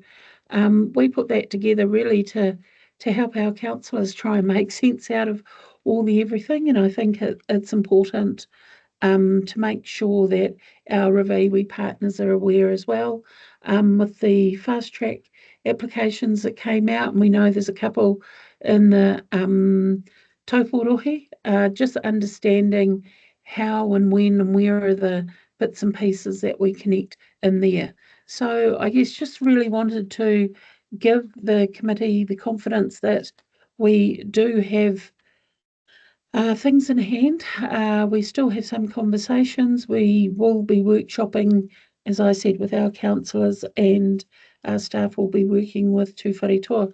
I'll now pass over to Peter. Peter has been at those two Te Rōpū meetings, and just from Peter's perspective, if there's anything he'd like to add. Kia ora. Tēnā koe, Tracy. Just tautoko. Yeah, we've had some very constructive conversations in the last 2 weeks in and around the formation of Te Rōpū and how we intend to work going forward. So yeah, it's been positive, and having direct engagements with Tracy. We've also brought in some additional support for the river iwi, using someone well known to this type of work, which is Billy Bruff. Sorry, Co-Chair. Tracy, I did see one of the fast track applications or fast track listed item on the online. I'm just wondering, what were the two in the table from your perspective? There was the Rotokawa one, and there was one other one, I think, from memory. Sorry. The second one was, yeah, I haven't got the list right at my fingertips, but yeah, there was. I think they were both energy related ones. And sorry, through the co-chairs, just an update in terms of Plan Change 1. So we've got a judicial conference on the 17th of October, and hopefully that will give us some clarity as to when we can expect a decision. When that matter was raised at the Waikato Tainui Co-Governance Committee last week, there was quite a bit of discussion around, okay, so if we get a decision from the court, what does that mean? Because it sure as eggs isn't an easy plan to understand. So can we please have some training, some education, some support for River Iwi to really understand where Plan Change 1 ended up. So we'll keep you posted on that. So for Stu, ask this question. You just so in your document you sort of highlight that you're expecting the final decision from the courts in 2025. So we're not looking at anything earlier, just more clarity about when that may happen. Yeah, through the co-chairs, look, I would love to say we'll have a decision next week, but what the Environment Courts found is just the levels of complexity in Plan Change 1 that weren't initially apparent. The judicial conference on 17th of October should provide us some clarity as to a decision. Now, that decision still has one hurdle to go through. Somebody could appeal that to a higher court. If they do that, we go through the process. fingers crossed that doesn't happen and we get on with implementing the regulatory side of Plan Change 1. A lot of the non-regulatory side and the good work that Deb just highlighted has said, thank God things haven't stood still and waited for it. There's a lot of good work going on, but fingers crossed we'll have something by the end of the year, but managing expectation, we highlighted next year. Hey, Grace, I was just sort of thinking, with the hiccups we had with the inconsistencies between the PC1 farm plans and the government's farm planning regulations, do we have a pathway into the powers that be in central government that we don't run in trying to avoid running into that problem again, i.e. there's more onerous obligations come on over and above PC1 requirements in the Waikato Waipai catchment? Through the coaches, yes, we do. Brent is working pretty closely and pretty deeply with folk from MFE and MPI to try and help them, one, understand our provisions, understand what they're doing, and help them understand better what they are doing and how that may impact ours. Yes, no, Brent is very active in that space. Yeah, no, thanks. Okay, Tracy, just with the joint working group, you've had two terms of reference meetings. Is there a timeline for when hoping that joint working group will start up? Yeah, so the terms of reference that we've crafted is both for the staff group and a draft terms of reference for our governors to consider. So at the staff level, at our governors level, we're hoping to get the draft of those to our governors hopefully by the end of November. So we've got a workshop scheduled with our councillors from our perspective, WRC perspective, on the 30th of October. Now, we do have 11 councillors who haven't been through the joint RMA planning process. So it's quite complex. We'll have to unpick that. So we've got the 30th of October, we've got another workshop mid-November. Hopefully it would be great if the planets can align and we can get an endorsement of that draft committee by the end of November, or definitely by the end of December, so we can start next year afresh and crack on. Thanks. Any other questions? If not, got a mover and Councillor Downer, second Councillor Nippon, all those. Thank you, Madam Co-Chair. I'll just stay online for the next item to support Judy. All right, so the next item is item 5.6, the Waikato Biodiversity Accord update. This is on page 155 of your agenda. And we have Judy Van Rossum online. Kia ora, Judy. Kia ora koutou. Ko Judy Van Rossum toku ingoa, Morena, Madam Co-Chair, and Tūwharetoa Trust Board members and staff. So what I'm doing this morning is just providing a progress update on the Waikato Biodiversity Accord with key stakeholders, which is one of the goals in Council's strategic direction. So just to recap, we have the MPSIB in August last year, and one of the directives that it contains is the requirement for regional councils to develop a regional biodiversity strategy. So these strategies are essentially a community and stakeholder-driven plan for restoring biodiversity at the landscape scale. So the Waikato Biodiversity Accord is a high-level non-statutory voluntary agreement with key agencies, stakeholders and iwi partners to work together for biodiversity as a first step in developing that regional biodiversity strategy. And we are looking at having the Department of Conservation, Ministry for Primary Industries, QE2 National Trust, key iwi partners and 11 territorial authorities being part of that accord. So really, it's about starting off on the right foot in terms of relationship building and getting the right people in the room to tease out the biodiversity issues and priorities that we can include in the strategy. So the latest draft of the Accord is provided as an attachment to the agenda. It's in the form of a simple, high-level voluntary non-statutory agreement. It has a purpose statement, a set of principles, a framework for the regional biodiversity strategy and what it will contain, and a statement of commitment and some short summaries of the main iwi environmental management plans that draw out the main biodiversity parts of those plans.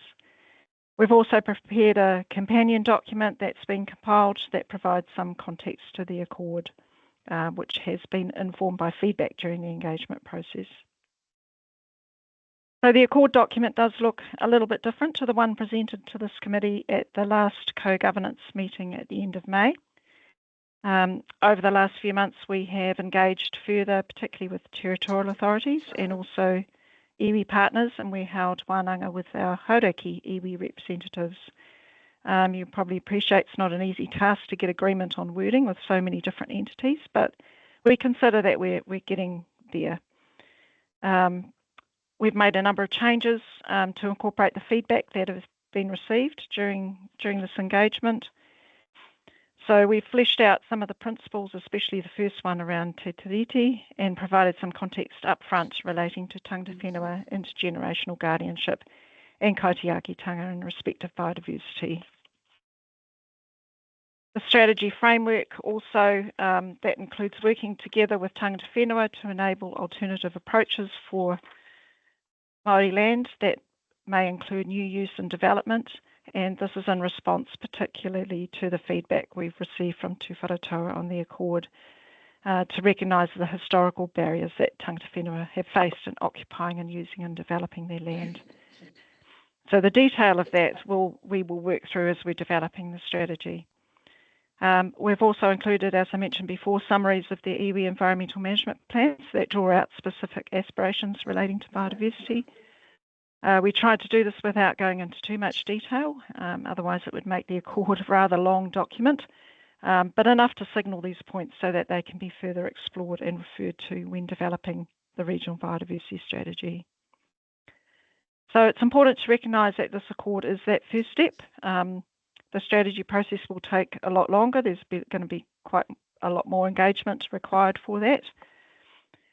The National Policy Statement is quite directive in terms of requiring regional councils to develop their strategies in a collaborative manner with tangata whenua, and this is where there will be opportunities for iwi entities to have that specific input and to identify specific biodiversity issues and put forward their biodiversity goals for particular areas of their rohe. So our engagement process will need to ensure that that can happen. Council is aiming for the Accord to be finalised soon, and those who wish to become a part of the Accord or to support the Accord by the end of the year. So that's where we're at now, and happy to take any questions. Well, thank you. Very good presentation, Judy. So I'm co-chairing just for now, so Judy, do you have a sorry.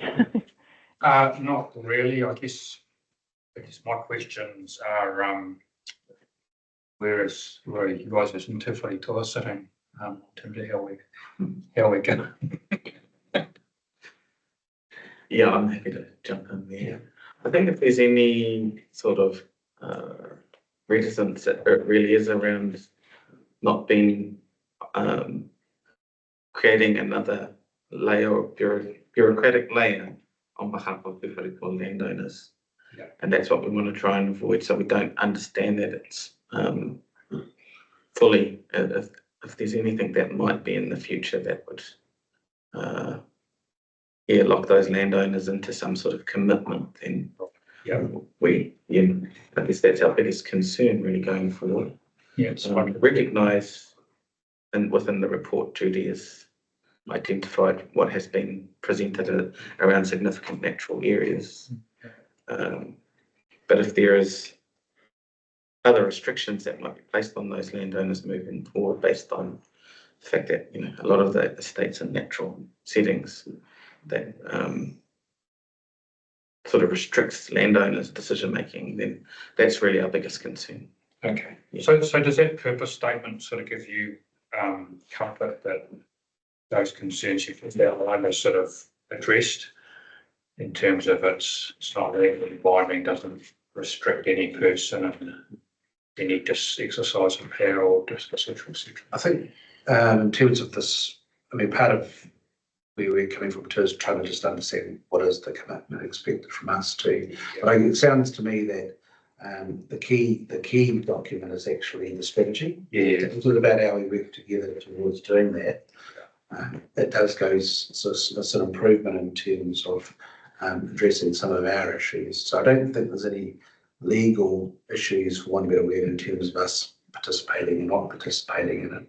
It is going to be, hopefully it'll help inform the direction for the strategy in terms of those same issues.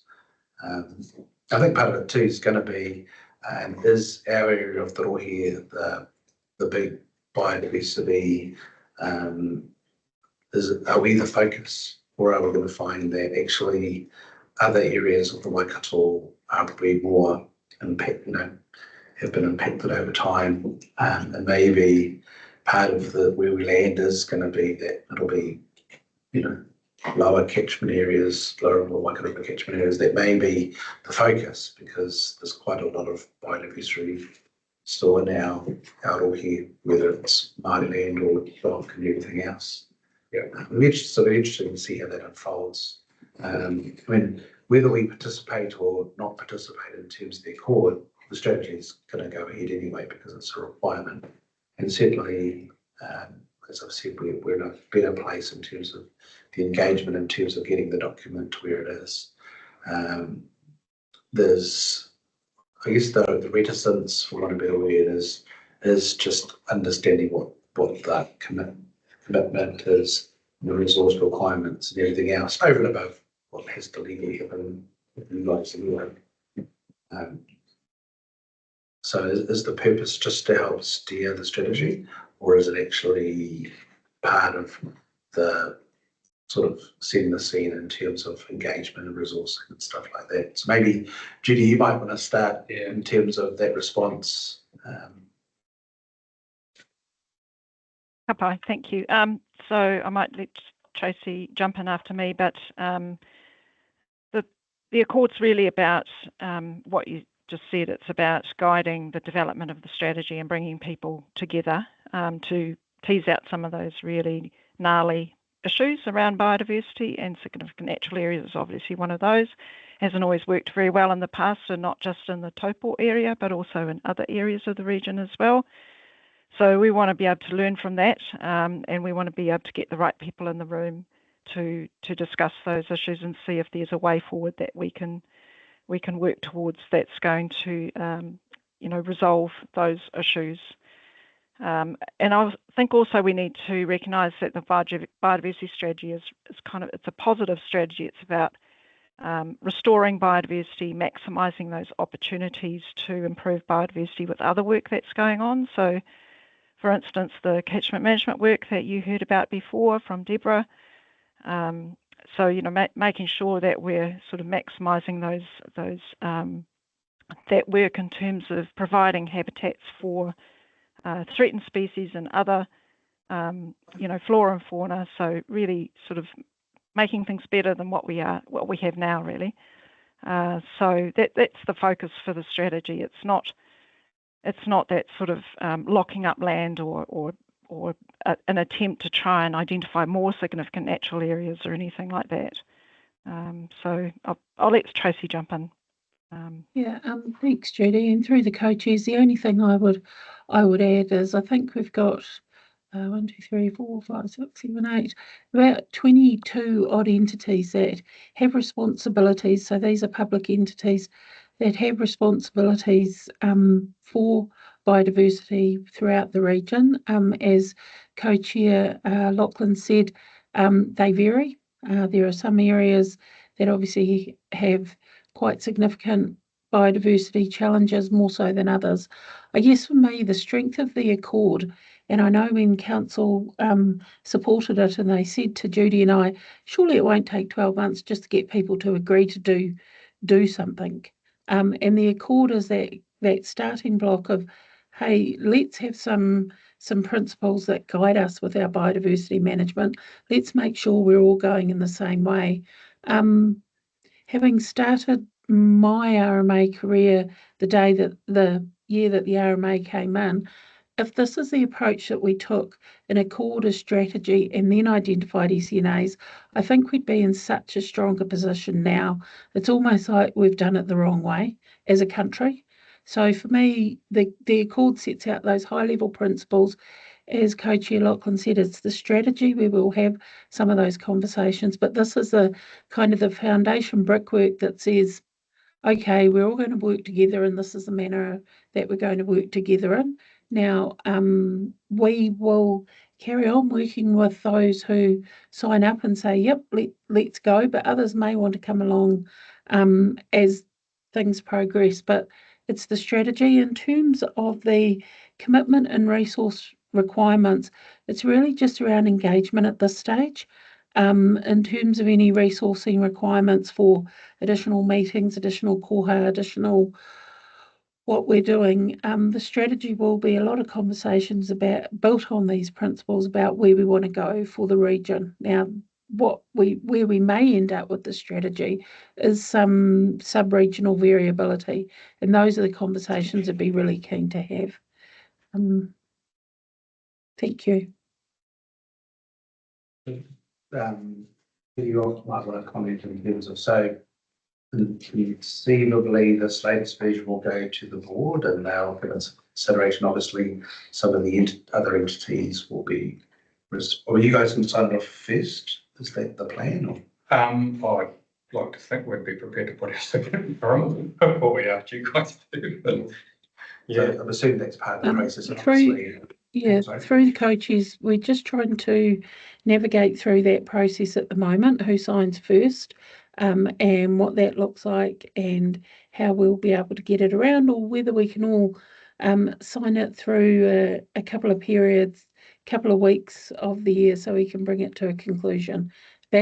Thankfully, technology enables us to do a lot of co-signing at the moment. We don't have to do it one after the other.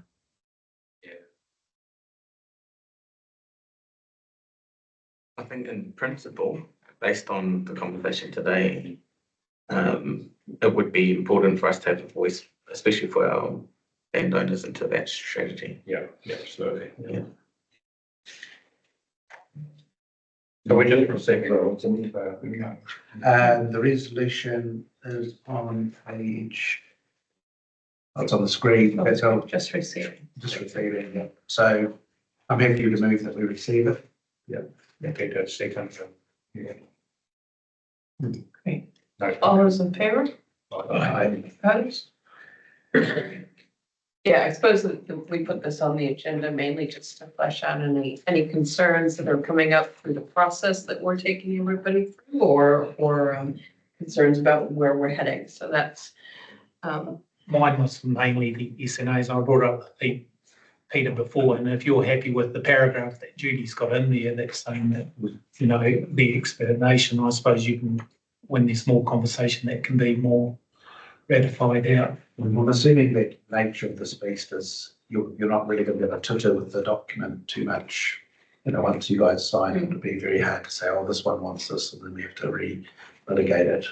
I'm assuming this draft is the one that's going to regional council, and it'll just be up to the iwi if they want to sign, or if they need more time. And it's nature of the beast, get one or two to sign it. They can sometimes help control the list. Might be able to use that aspect of it. And of course, we're moving quite close to Christmas, so it's going to get an AGM season. It's a little bit harder. Just mindful, a tiny bit behind time. CDEM group. Yeah. We have a second.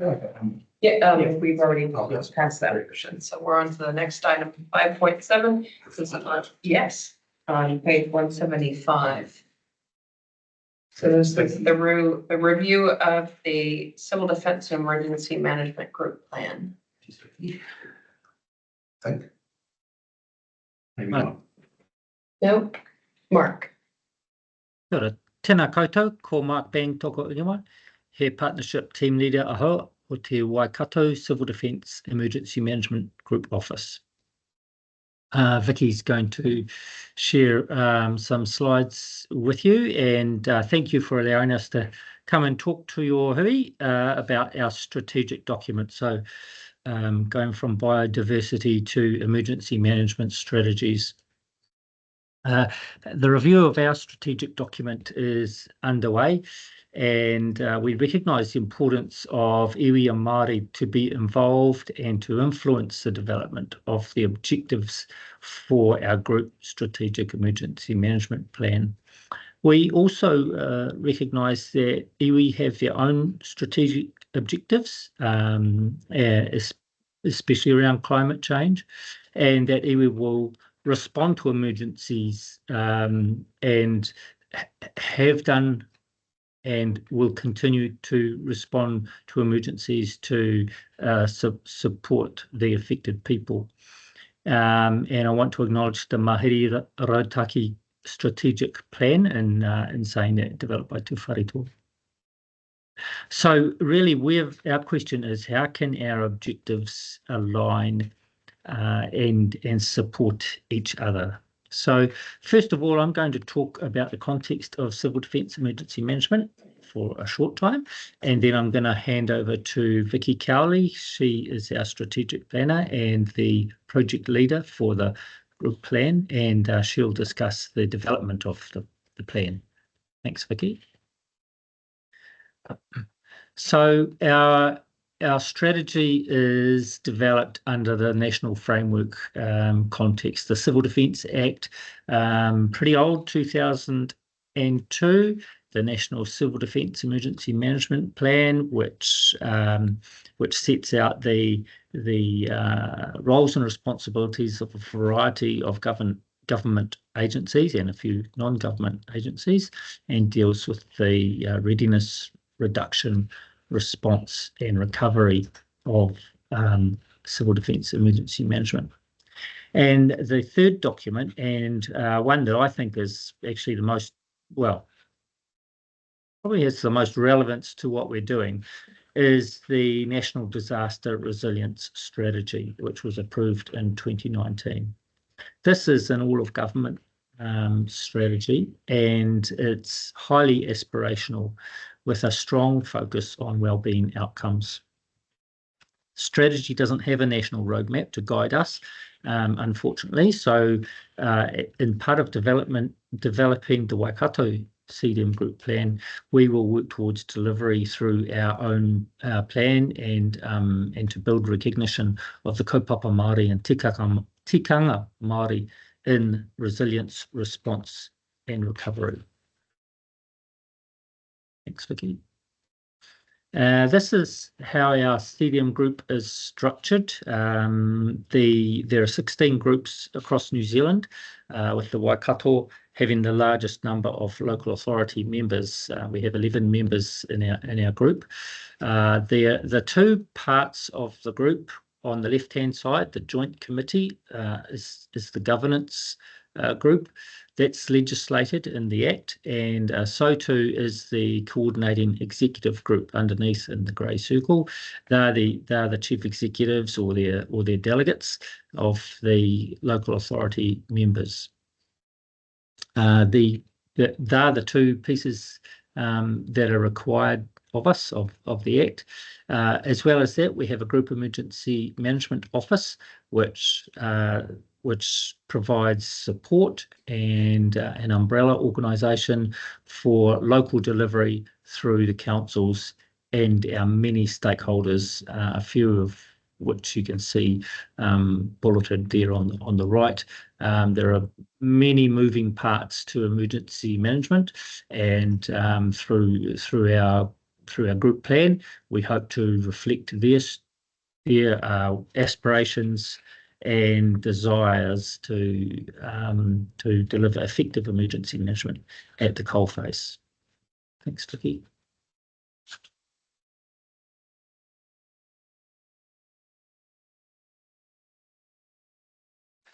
Apologies.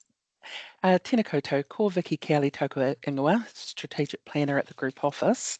I'm not too sure if I've popped up the side, but I'll okay. Sorry, I'm just going to sort my screen so I can actually Okay, so now we're into the part about the plan. Okay, there we go. Okay, so this, so bullet points of is sets a strategic direction for the next 5 years, and will provide the focus for the group for emergency management for across the Waikato. There's just a few overarching principles. Apologies. Sorry, someone speaking. No. So it must align to the National Disaster Resilience Strategy, and the strategic plan, it is high level. It has no operational level taskings within it. Okay. So this is just a little bit of, we'll call it a framework again. The current group plan is a combination of both these. So after undertaking a review, we're going to end up and have 2 separate documents, one being the strategic plan, which is where we're looking for that input for setting objectives, and also what success looks like in 2030, because you can set an objective but an agreed what is great to actually reach in that time. And outside of that, we're going to do a group action plan. So that'll be reviewed annually, and those are those steps that we take to and prioritise each year. And that will allow for emerging issues or lessons following touch wood, another emergency. And those actions will also have a mechanism for you to influence those priority steps each year. And then further to the right is the tasking. So that's how all the members and partners and all that, how they undertake their taskings, because that's done differently in every local authority, every agency, So that's just a little touch on that, and just the difference to the current group plan. Moving on to the next slide, we've got... Going back one slide, sorry, just for the uninitiated then, if you picked up our group strategic plan, which is high level, doesn't have the actions in it, yes. That would have enough information in terms of what you need to know for our region. So it would have enough connections with the national one where you wouldn't have to be expected to go read the national one to know what's going on. And how, because obviously a lot happens at a district, sort of council or city council level. And this covers how that all fits together as well. Yes, so the strategic one is, that's what's guided by the National Disaster Resilience Strategy. So the vision has to align nationally, and it's like a disaster resilient Waikato, which may need some commentary to underpin it. And the National Disaster Resilience Strategy frames up 3 goals in managing risk. I'm just sitting here going, let me read my 3 goals. Strengthening resilience and effective response. So that's what we align to, and that's where we set the objectives under those 3 for the Waikato. So that's where we make it Waikato specific, and by putting in that what success looks like in 2030, that'll wrap that circle up strategically by having the actions in able to be reviewed annually, because if we keep them in the group strategic plan, it's a 5-year document, and 5 years in emergency management has proven to us it doesn't stand the test of time. It outdates itself so fast. So those 2 will be tightly interlinked and will reference each other, but by having the actions in an annual plan, that gives that ability to pivot and change as the environment's changing. No, thank you for that. Sorry. Thank you. That's good. Thank you. And this is what's happening at the moment. So, okay, we've got, this is an engagement. There's a community feedback online survey underway. When the engagement field, we're in the early phase across the region, and alongside us, iwi liaison from the Waikato councils, they're connecting through their BAU because they have RMA and existing connections with iwi hapu marae to try and inform of the survey and the development of the group plan and the opportunities to engage. And then obviously we've got highlighted here the specific iwi engagement, which is reaching out, trying to find understand challenges and aspirations, and alongside that we've got our partner agency engagement and some of what you mentioned. There is an administrative content in the group plan that is a lift and shift out of the current one, and there are things we have to state, and a lot of what we've introduced, like the makeup of the group, what delegations sit where, you know, that sort of level thing. So that's also happening in the background, and that will all pull together into the draft document that'll go out for consultation. But we've extended the timeline for engagement to the last possible moment, so we're building it twofold as we go. And we know there's numerous reviews that provide findings from recent years with COVID and the North Island severe weather events. There's the recently released National Emergency Agency, which did a review of reviews. And look, those learnings provide a great starting point. Mark mentioned that you've got a lot of documents already. There's strategic objectives, which we can work with. But part of the engagement's an opportunity also for civil defence to hear lived experiences, and they may surface some areas that aren't informed through paper, through reviews, plans, strategies, and also it's an opportunity to strengthen relationships outside of an emergency situation. Instead of waiting until it all hits the fan and coming together, getting in front of it and trying to do like continual collaborative approaches, because we certainly acknowledge the crucial role that whānau hapu, iwi and marae have undertaken and evident during disasters.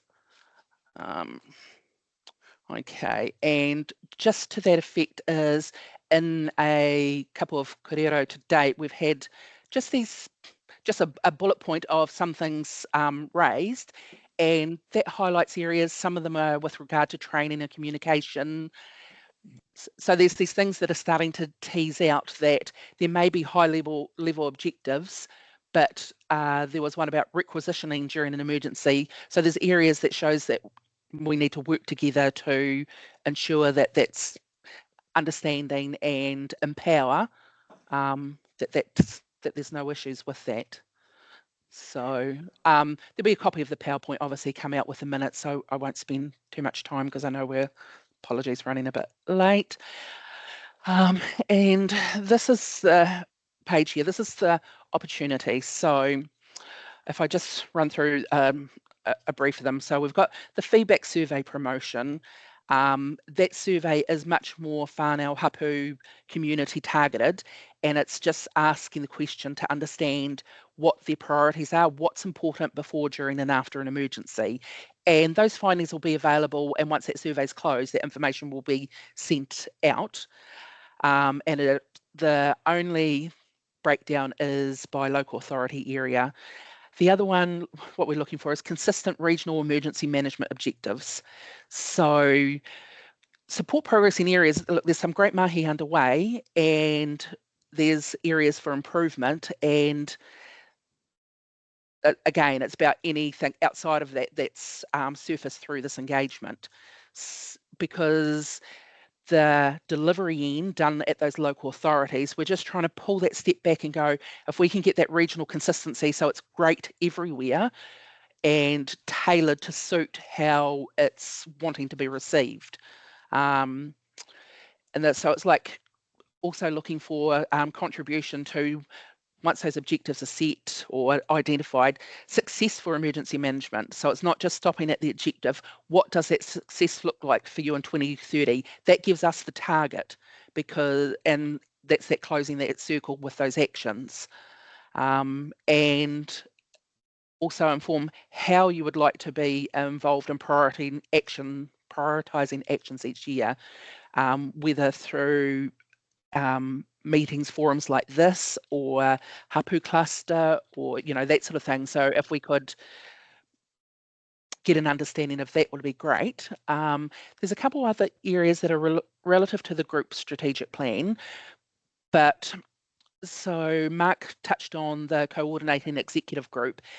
The group's actively seeking to progress iwi membership on the executive group and seek from iwi advisement on what representation should look like.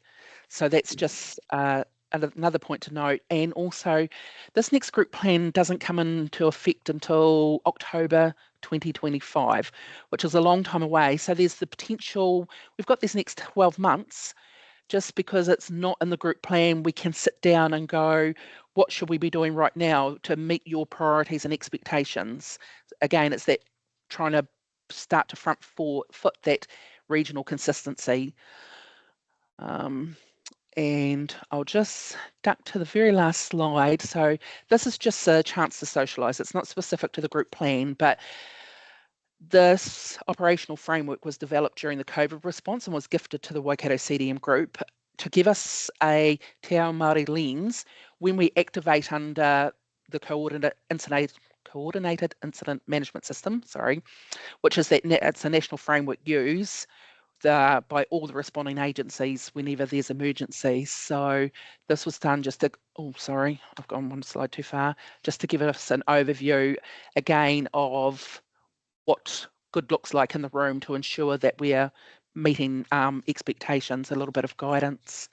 And at that point, I will hand back over to you. Thank you for the opportunity to speak. And just, sorry, I'm doing the technical side, Mark, if you...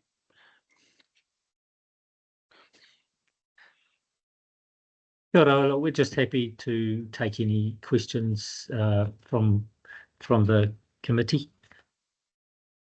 So just a quick one for me. So for want of a better word, this is a June 2025, so a June balance date sort of type approach, or is it a calendar year, just in terms of those years?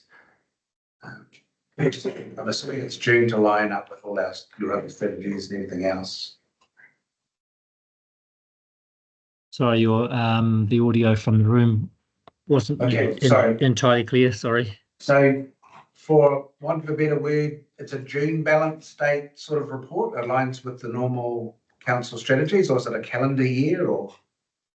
It's June, yeah. So in theory, it would be 1 July 2025. We would have liked to have implemented this, but we've extended the time frame to get better engagement, to lead that time into next year with a Christmas break. So in the first year, looking at the plan not being adopted until the end of September, so our initial year in it would be the 9 months, and from then on it would be that July to the end of June. Yeah, so it would be 2026, I guess. That's where my head was going. So is there an existing plan now, or? Yes, there is, and it expired in 2023, but there was a process underway, which is, it's a NEMA mandated process that we have to do risk assessments. So technically the review was initiated through that, but again, we were advised to wait for the trifecta, which was the review of the national plan, a roadmap to the strategy, and the emergency, the Act being reviewed. And then that was pulled, and it got back as far as a bill was introduced. And then at the start of March, I think it was removed by the current government. So we no longer can wait for those national directives, and that's why we're undertaking this now, moving forward. And just the last one, so your plan will also, in the same way it sort of shows how it connects to the national plan, will also show how NEMA fits into the scheme of things as well at the strategic level? Yes, there'll be a lead-in of, and it'll cover like the emergency services agencies, how NEMA, all the structure down through, yes.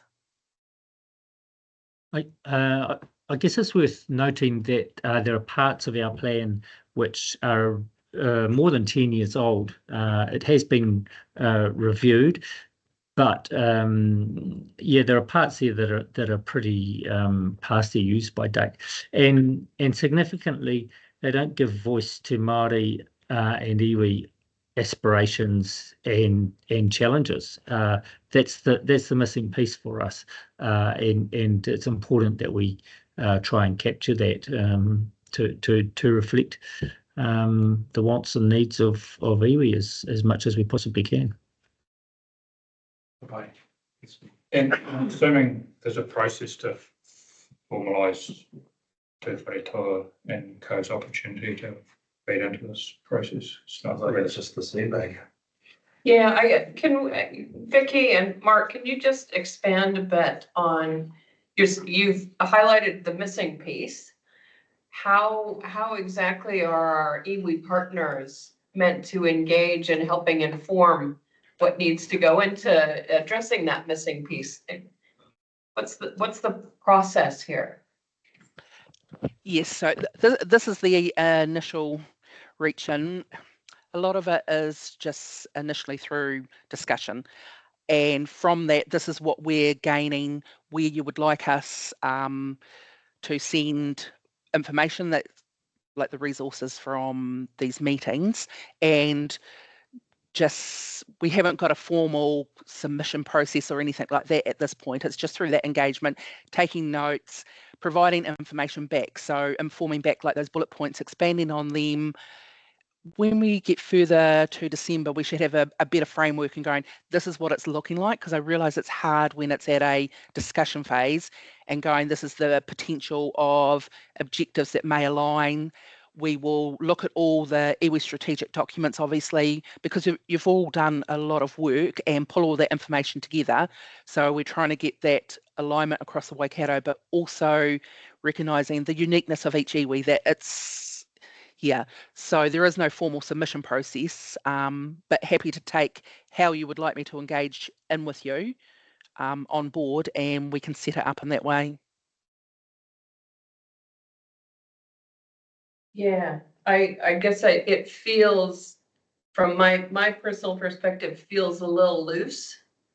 I mean, I don't know, maybe you're seeing the real clear signposts of, okay, this is where we get to provide some input on how how previous practices may have impacted on, you know. If we're being honest, like everybody's under stress in terms of engagement.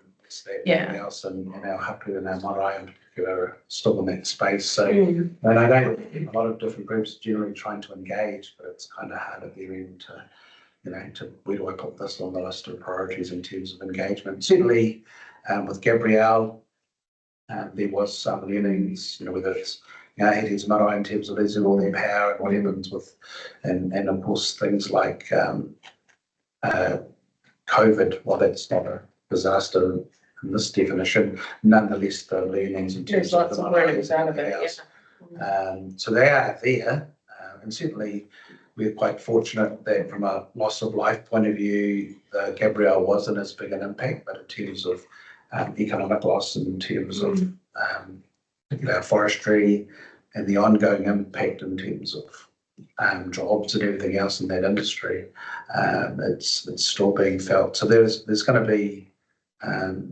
even at our forest, you know, at the Māori Trust level, say for example, our forest, there's a whole lot of learnings in terms of how they dealt with those aspects quite quickly. And it might be more around, well, how do we engage that communication you mentioned earlier.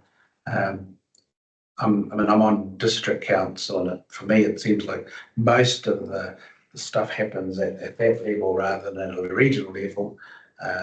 And regional is more about coordination, and obviously had those issues with Gabrielle and COVID in terms of, you know, Wellington trying to control things when everything was sort of happening at a regional or a district. Localized. I guess I'm just, you know, I'm hearing what you're saying about lots of people trying to engage with hapu. I think it's really critical that our iwi partners have a significant voice into this review. And I don't want it to be missed because everybody's asking for you to engage, right? So I guess I'm just looking to you, Mark and Vicky, to be able to give a clear point to Tūwharetoa about, okay, here's where we will present to you what we've heard to date, and here is your opportunity to provide feedback. And if it is too onerous on individual hapu to have that level of engagement, is this a better venue to do that. I don't know. I guess it's just feel, I just gotta say, it's feeling a little loose to me. And I want us to get the best outcome out of this review. Kia ora co-chairs, and acknowledge your kōrero there. We haven't wanted, and it's really important to us that we don't assume that this is going to have the same level of importance with each iwi, and it's important that we collaborate and kōrero on the terms of each iwi. And if Tūwharetoa would like us to come and present to a particular group or within your iwi structure, then that is what we'll do. We need to meet Tūwharetoa's needs. Not assume that here's a cunning plan for engagement and this will meet all of our needs, because we don't want to turn people off and make assumptions. So this is our first foray into the kōrero around the strategy, and we'll be guided by our team at Waikato Regional Council, Mali and her team, as well as Tūwharetoa. Kia ora. And if I may, that was the touch into the local, I heard you say about the district councils. That's why we've come in through their staff. So we're trying not to add another layer on. They have set engagement. They have specific meetings that they come to. And that's why we haven't evolved something as an additional, because we're coming to listen, and we have offered to support them to come back them up in all their normal engagement through that avenue at this stage. So we haven't got anything formal through regional council. That might be part of the answer to your question. And I guess, Pete, we probably need to be engaging with Karakia as well, because they may be taking quite a strong lead in the space given their hapu focus. So it might mean that we may, I mean, obviously with our own skills and arrangements, we can provide some feedback, more the merrier, but maybe in terms of on the ground marae engagement, maybe them. Yeah, so more list. Just a total for Mark and Vicky, TDC staff did their initial engagements, and Mark and Vicky presented, and that was with Te Pōtaitanga, Te Rangitukoe and ourselves.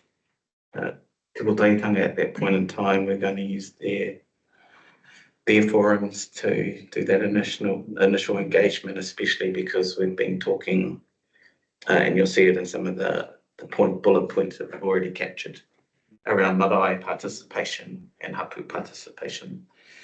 At a higher level, I think for us, the biggest, again, just a reflection on that time frame will be challenging. And I recognise that this is over all of the region. It's not just specific to Taupo waters and our environment within Tūwharetoa. So that engagement is going to be key to the value of the information that's received. So how that's done is going to be important. Yeah, and how it's resourced as well. So I see there's some challenges. I think the timeframes are going to be tight, and so if you've made an allowance to that, if it isn't captured in this first phase over that period of 5 years, there's an ongoing program to understand the priorities of each iwi and hapu, then that might be the answer there. Sort of a live strategy. I don't know if there's any more questions, co-chair, on this one. I think we just sort the resolution if we can. I'd be interested in getting a copy of the PowerPoint for this one. And I'm happy to move. Yep, happy to second. All those in favour? Aye. Opposed? Carried. All right, that brings us to the end. Yes. So just going to make a comment. I mean, obviously, I think it's your big host next time, but we'll be next host. You will be in the Big Flash building next door. We're happy to move in sort of end of February, beginning of March. So way cooler technology in terms of doing this, the online stuff as well. So it's not just here. Yeah. It's just you and me, or you sharing? So the first two floors is council, Tūwharetoa District Council, and all their, their just amplifiers and, well, maybe not amplifier, but certainly the tourism bits and pieces. So they're all squished in there, and then the top floor, which has got a mezzanine, will host our Tūwharetoa Māori Trust Board, our fisheries, and our Tūwharetoa settlement. So you have an office on there. So it's a little office right at the side. I think I've still got a cooler view than the mayor. So we've tended to make our boardrooms and things a little bit more focused to the view of the lake. So you'll get the best office already. So yeah, obviously still progressing, but looking forward to that in 2025. District Council, but I'm looking forward to getting your own big statement. Yeah, I think so. Yeah. You can imagine it gets quite topical in terms of cost and everything else. So, yeah, if you're happy to look a copy out. Kia ora tātou, ko te tātou nei kōrero mo tēnei rā, ko te rā kia tātou anō e hono nei ki rungi tīpurangi, tātou katoa e whakatinanga mai tēnei rā, ana tēnei utu kau te tumi kia tātou katoa. Anō reira, e tau nei ki rungi a tātou katoa te wairoa mātua tūpuna nā rātou I whakatapoto te ara hikonia mō tātou. I whakatōke o tātou nā kau ki ngā tikanga hera taki a tātou ngā huri, kia nā kau nui ki te hāpai a tātou mai katoa I roto I te pono o te tika te maramatanga, te aro anō o tētai ki tētai haui e hui e, rā ki e. Kia ora. Yeah.